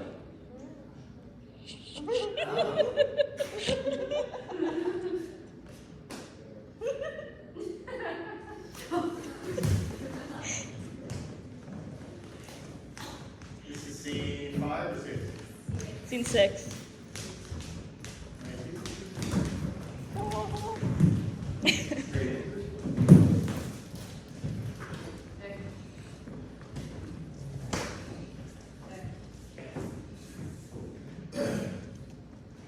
Very well done, my dear. I'm so glad to see you taking serious action at last. There's no stratagem in the common cold, Mamma. It is a shame occurred, but it served. You have bewitched Mr. Bingley, and now he prepares a ball in your honor. He prepares his ambush, and now you must take care to be conquered. Mr. Bingley's ball is no compliment to me, Mamma. Speak nonsense. You will engage him in earnest, won't you, Jane? You won't be too diffident, will you? I will do all that is appropriate. No! You have always been my favorite. All of you are nothing compared to Jane. 5,000 a year. I can't wait to see the look on Charlotte Lucas's face. Oh. Lydia. Mama, Lizzie, Jane, Lizzie, Mama, Jane, Lizzie, Mama, Jane. We have such a huge surprise. We have. Lizzie, get your name. Lizzie, get your name. What? It's a vegetable. Name. I mean, name. Name. I'm not. Name. All right.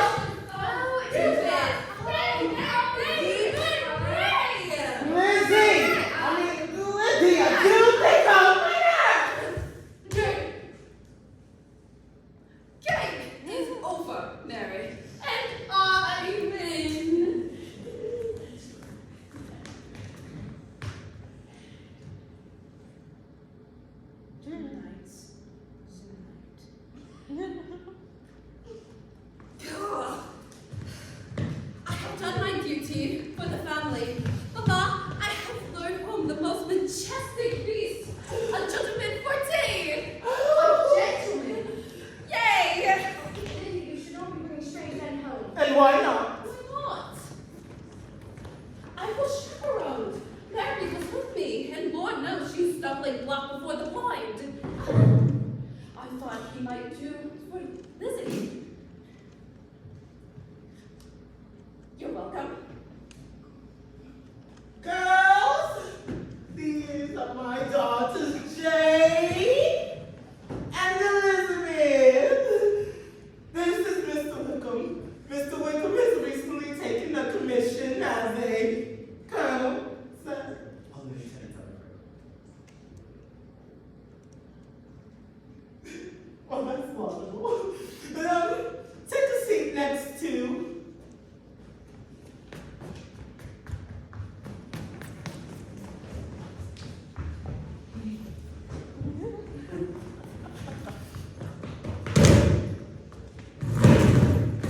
Elizabeth. While I go get Mr. Bennett. It may take a while. He is at his paper. Mr. Wickham, I have such a naughty proposition for you. I demand that you come escort us to Mr. Bingley's ball on Tuesday. He's Jane's beau, you know, and ever so rich. Lydia. And though Jane will be spoken for, Lizzie is very available, aren't you, Lizzie?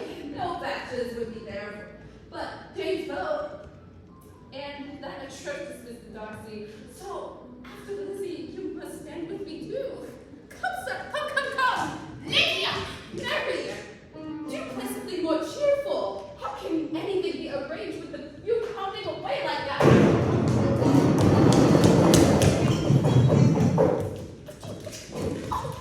You got such a witch! Lydia! Do you forgive my sister? Nothing can be more natural than one so young, and I like his spirits.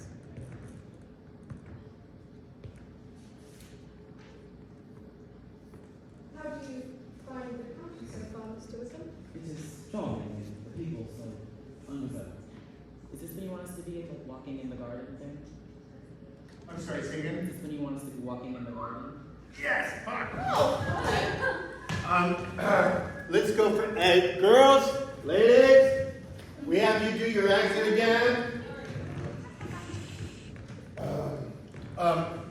These two lines, we need a lot more vocal energy. What was that thing that we talked about? 400 something? 423, right? For the bird? 455. Bird tweet, very good. Thank you. Yes. All right, just do this bit at the end, or good.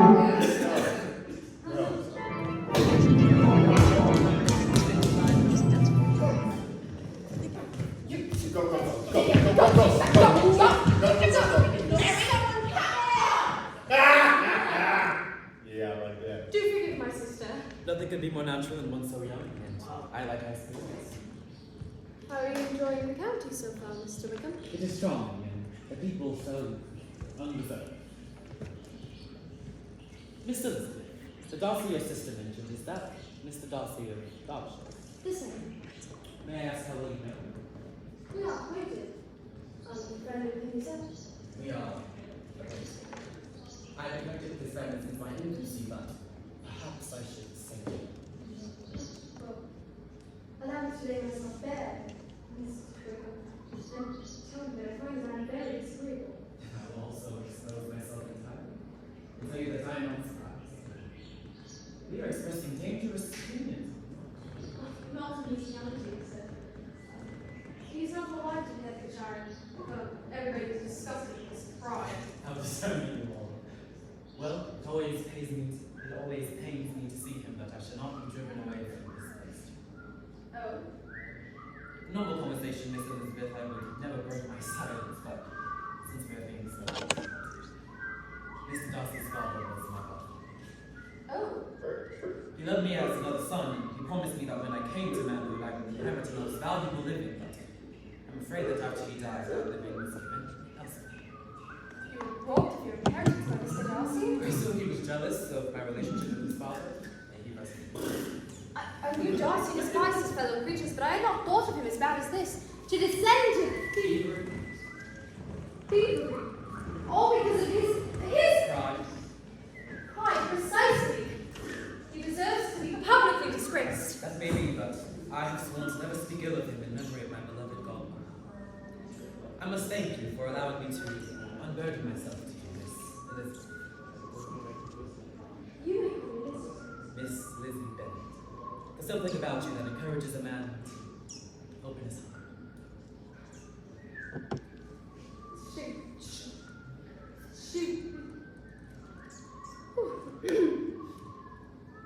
Thank Joy. Mr. Bennett will be here presently. I must be on my way, ma'am. I only wanted to escort you those girls home safely. Miss Lizzie, I do hope to see you at the ball.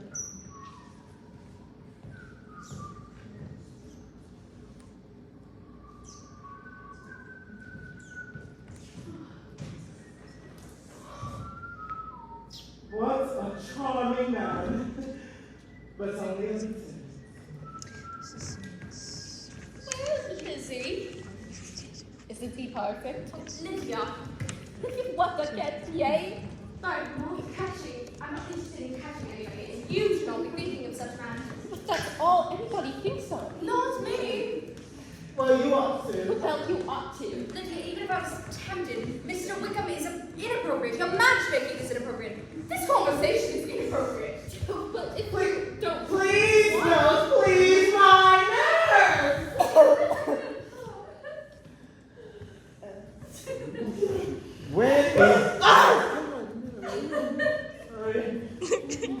Where is this Alice? Come away to steal our poor excuses for Alice. Just Mr. Clark.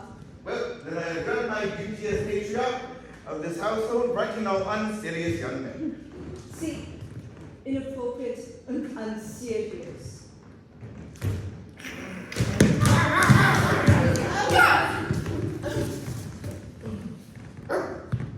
I'll be a lieutenant, Mr. Bennett. The smallest net will occasionally catch the smallest fish, my dear. You are in high spirits, Papa. I've had an intriguing letter. I hope you can accommodate another young man for dinner tomorrow, madam.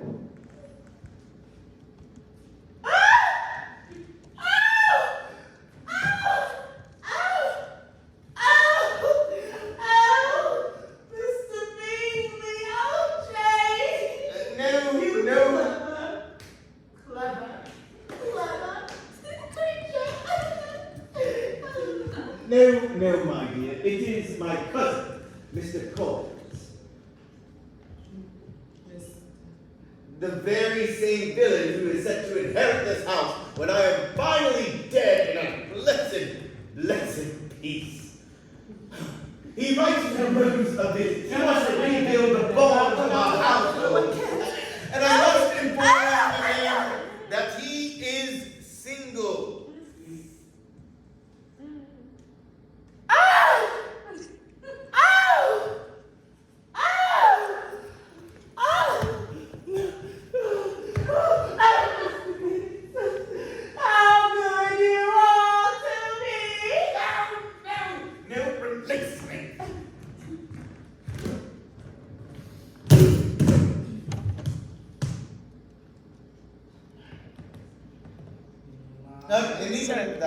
Sorry. Yeah. Who does it? Oh, Mr. Bennett, how good you are! And even if that fails, perhaps you can persuade him to sing you the best things, to shroud you.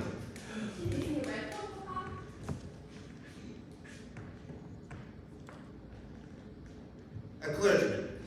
A clergyman.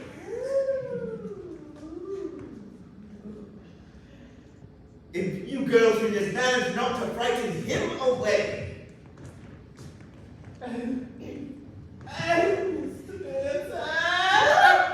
No, release me. With so many bachelors nowadays, there must be someone for everyone. Even Mary. Yeah, they got it.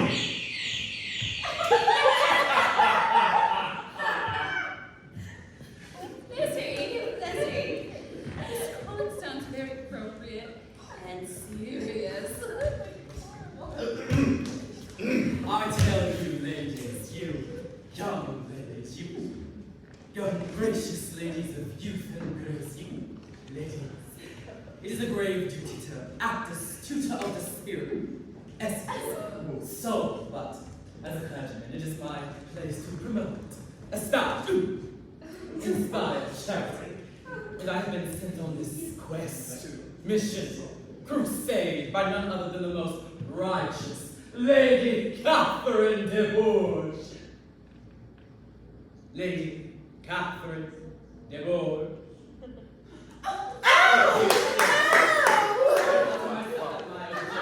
Meritorious, creditable, commendable, and that you will not reject, refuse, spurn this proper red olive branch.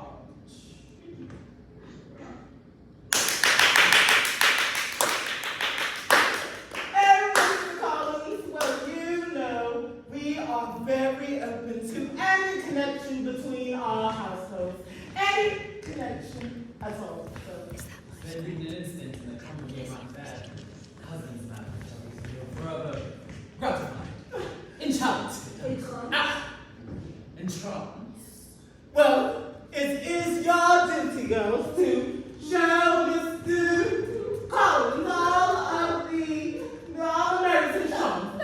I would hope you will stand by my girls at Mr. Beasley's ball. No! Yes. No! Yes.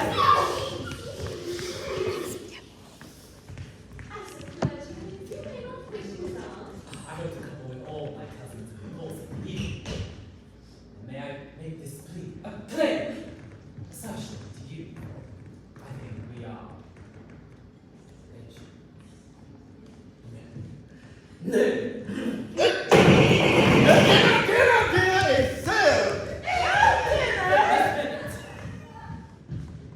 I was determined to heal the rift between our households. To be plain, I am a bachelor. Thanks to my notable patroness, Lady Catherine Duber. Unanimous notables, estimable, creditable fortune. Mr. Collins. Elvis. And Jane. That's the one. She is exactly present. Well, I'm sorry to let you know. Jane is already spoken for. But my other daughters are very, very, very available indeed. I'm sent to bring you into dinner, sir. For you, sweet cousin. Elizabeth. I should go.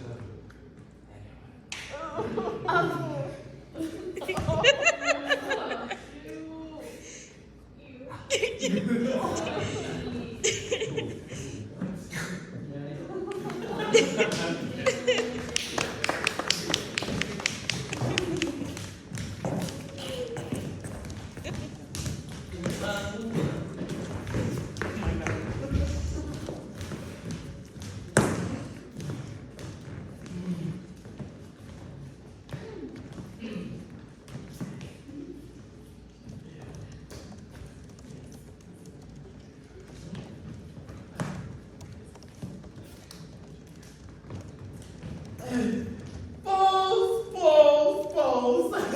I can't get enough of them. Charlotte! I see Jane is already spoken for. Then there were 3 in line. 4. Yes, 4. It's Colonel Forster! By all means, do pursue him. Mama! Take Mary with you. Mama, you have to stop Lydia from running after the short soldiers. And why? There is no line. It never hurts to get in a little target practice. It never hurts to get in a little target practice before you move on to more serious skirmishes. Much like you did with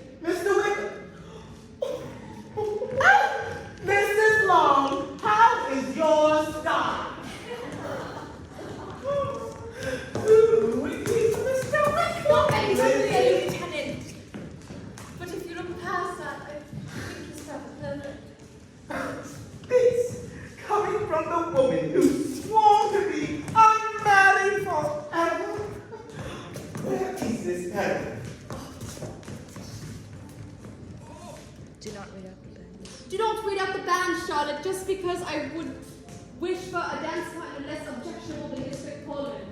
Besides, I don't see Mr. Wickerman as example. Jane is rather fortunate in her admirer. Speaking of perfection, Do you think she likes him? can't you see? She's much too composed to be in love. How forward can she be without being accused of...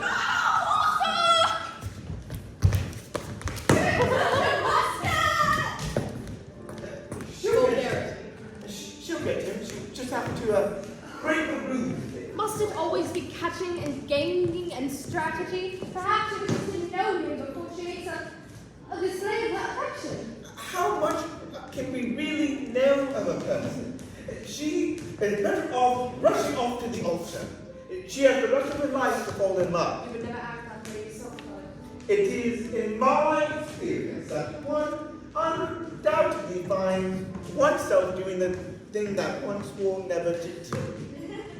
Speaking of which... Miss Bennett, I wondered if you felt an inclination to dance With? with me. Oh! But you hate that.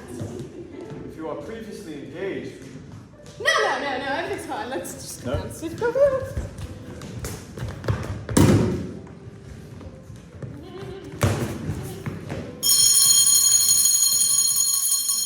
Attention, Mademoiselle and Françoise. Now that you all are familiar with the charms of my girls, especially you, sir, one of my girls is much more diffident. Oh, Mary.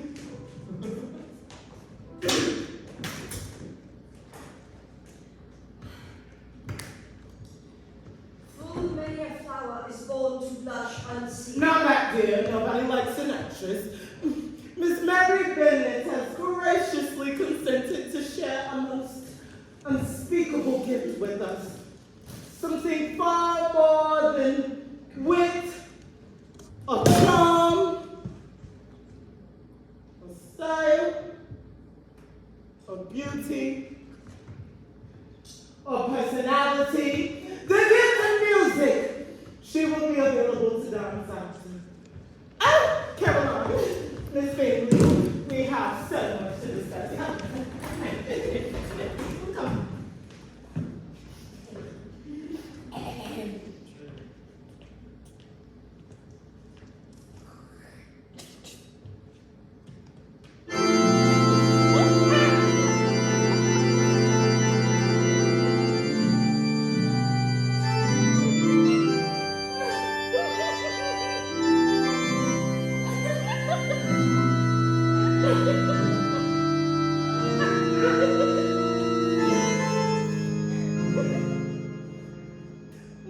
Behold, the painful exertion of a woman attempting to be thought accomplished. you are joking.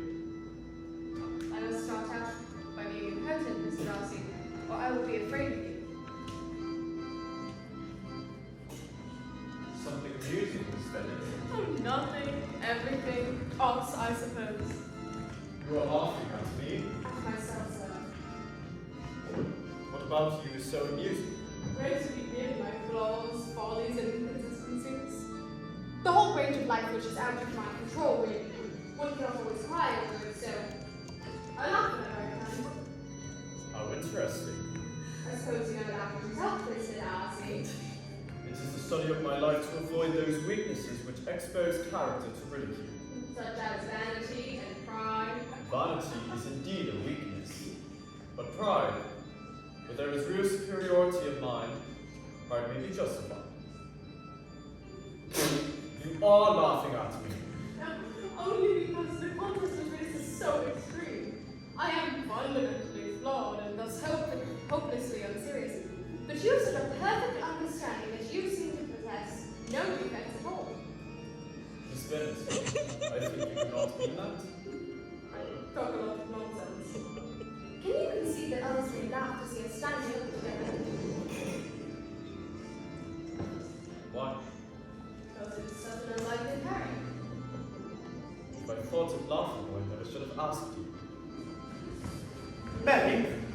Madam, a new song, please. Nothing can be arranged for such music.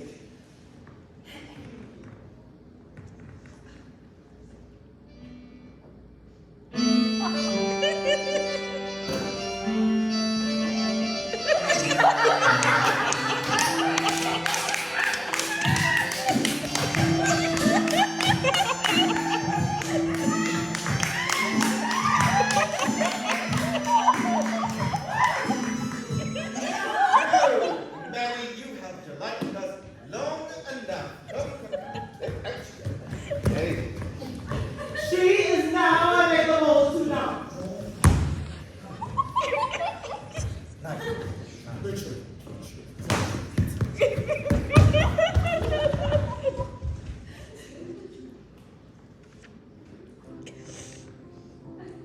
Miss Bennet, I am also not perfect. I have some faults. Why tell?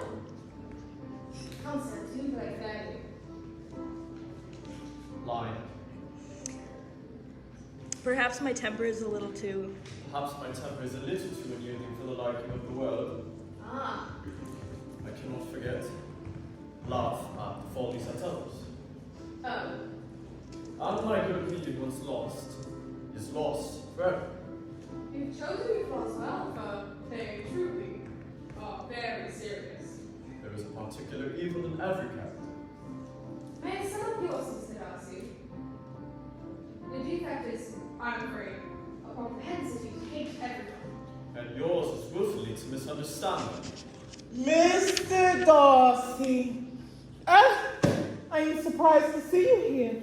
I thought you would find yourself above country society. I was sure you would have slithered back to town by now. By all means, do not tell me. Mama. What? Why should we wish to keep Mr. Darcy from more sophisticated crimes?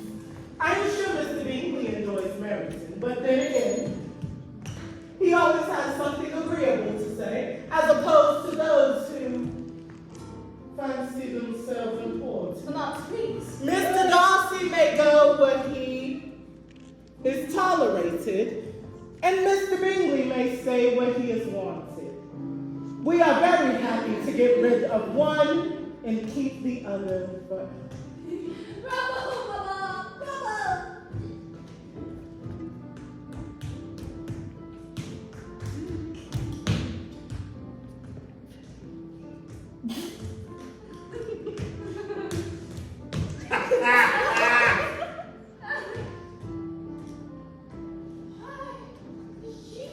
Here. Wait. Do you know nobody like you? Brother! Darcy would this me, for we know that you do not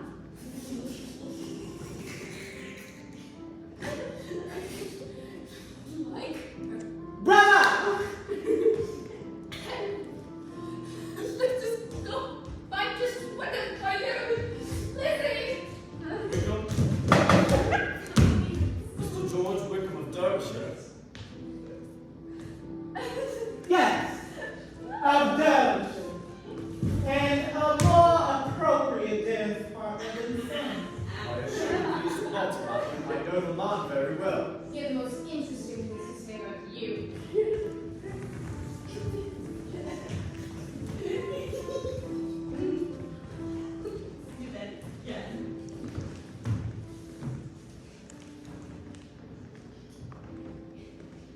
Have you all made a pact to expose yourself as much as you could this evening? Mrs. Darcy, how could you leave me at the mercy of that vulgar woman? Put away my bright eyes, I see. And shall I she all? The lady's imagination is indeed rapid. It jumps from love to admiration to matrimony in a moment. I was only joking. You too? I do not enjoy being an object of fun. You would have a charming mother-in-law. She provided some shocking expectations to me just now. These little games like this out of hand. It is time to act seriously.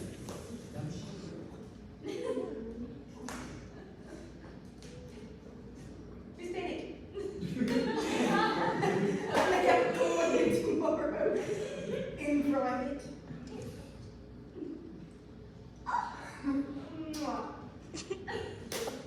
Yes.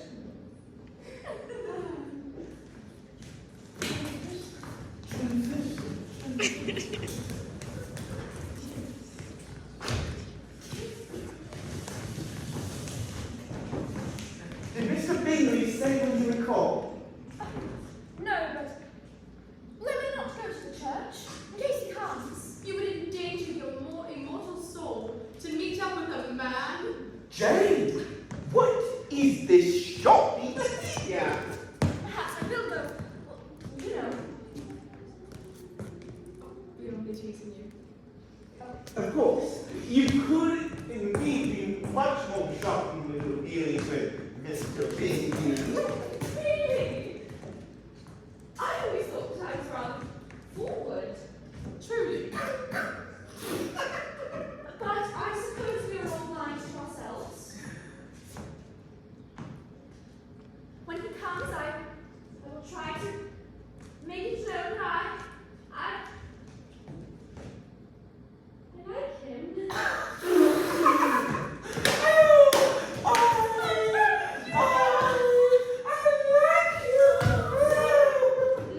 A truly appropriate response to a proposal. Charlotte, we cannot know.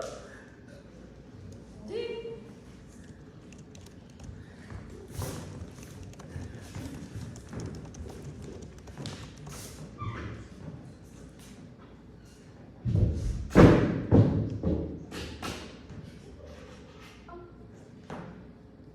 It's from Netherfield, Jane. Is it from me?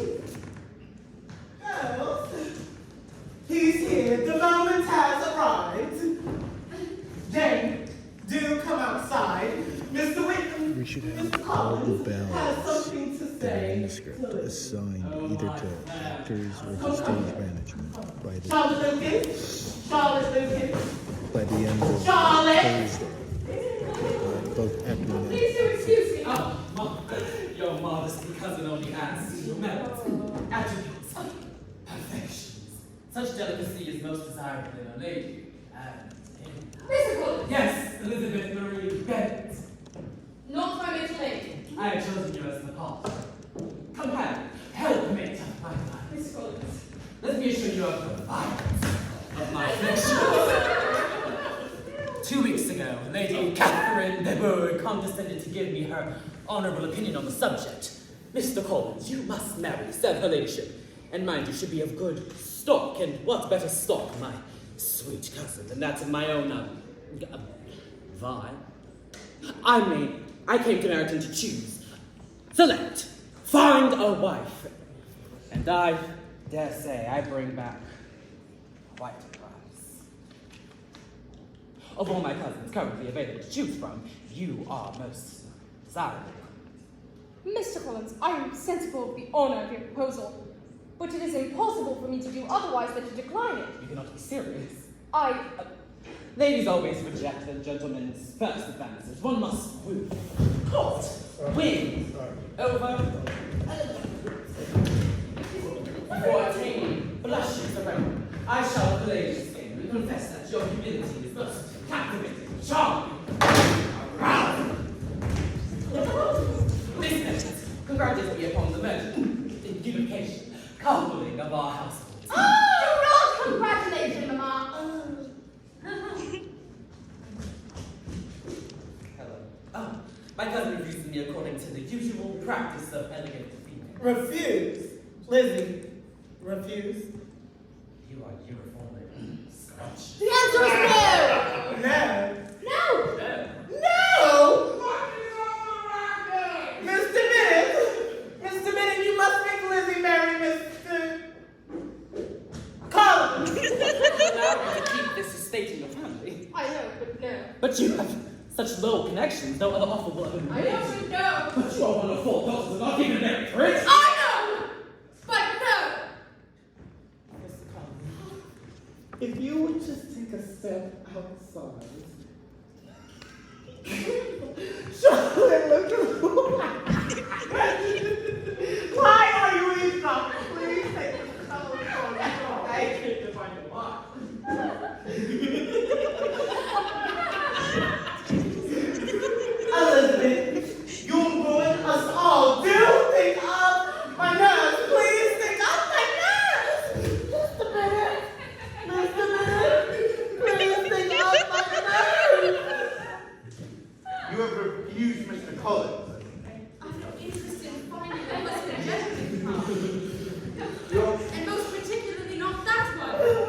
your mother insists that you accept him. Or I swear I never shall see her again.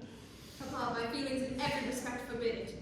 Then an lie. Then an unhappy choice. Then an unhappy choice lies before you, Elizabeth.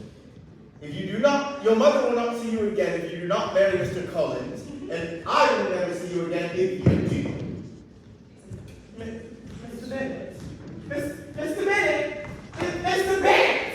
Mr. Bennett. Mr. Bennett.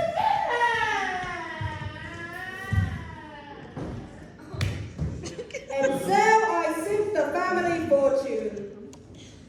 Why did you accept him, Lizzie? He was most appropriate. What is appropriate? Want to do nothing rather than marry without affection. What all this is? Oh, Charlotte. Did you read Mr. Collins? Not precisely. He went to the Lucas Lodge to ask consent from my father. You don't mean that he's made another offer on the course of a walk? Charlotte Lucas, how can you tell such a story? Mr. Collins wants to marry Lizzie. You refused him rather absolutely, and he did come to select a wife, and I was dead. Good Lord! Go. You scarcely know him. A dance or two, a little conversation. We've been quite thrown together, but I suppose that's all most couples have. Mr. Collins! Nobody else is asking, Lizzie. My parents have no money. I shall have no dowry, and well, you and I aren't exactly James, are we? Sure. Love. The clock is ticking. The clock's ticking! Marriage is a serious matter that ought to be considered rationally. With Mr. Collins, I'll have... All of this? Yes. But the betrayal is not all completely my fault. Lizzie had her chance.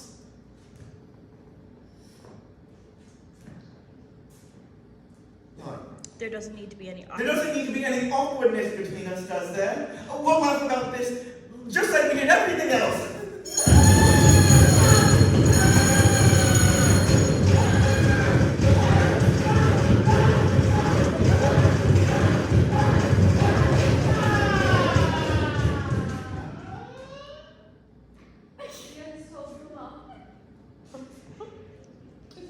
You'll come and visit me in Kent once I'm married, won't you? You don't have to abandon us just because one of us has stepped out of the line.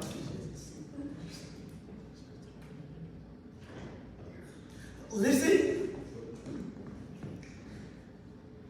do wish me joy.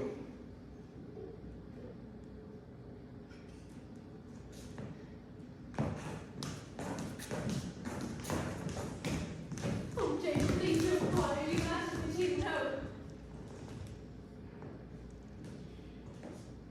Letter from Netherfield. Distinctly writes that she and her brother left the county this morning. Did Darcy go too? When are they to come back? Never. She said they are never coming back.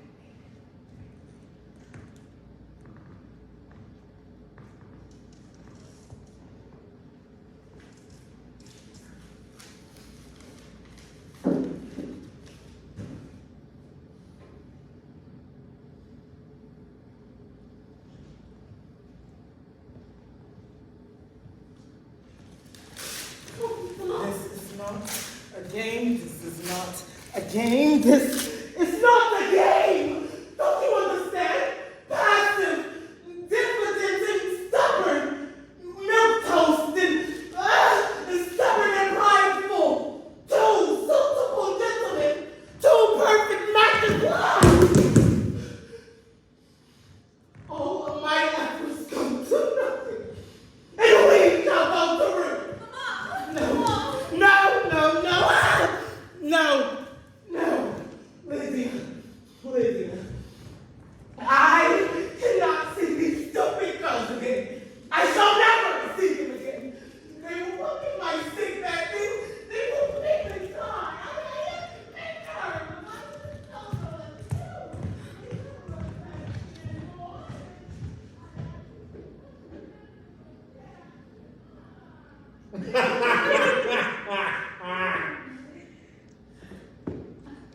I know that note is wrong. Bingley will return soon. Oh, Lizzie. Do you really think so?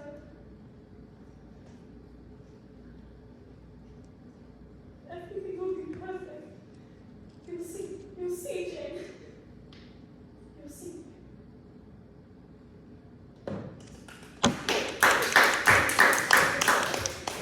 Do we have to take fire? We can, but we have 20 minutes left. I don't want you.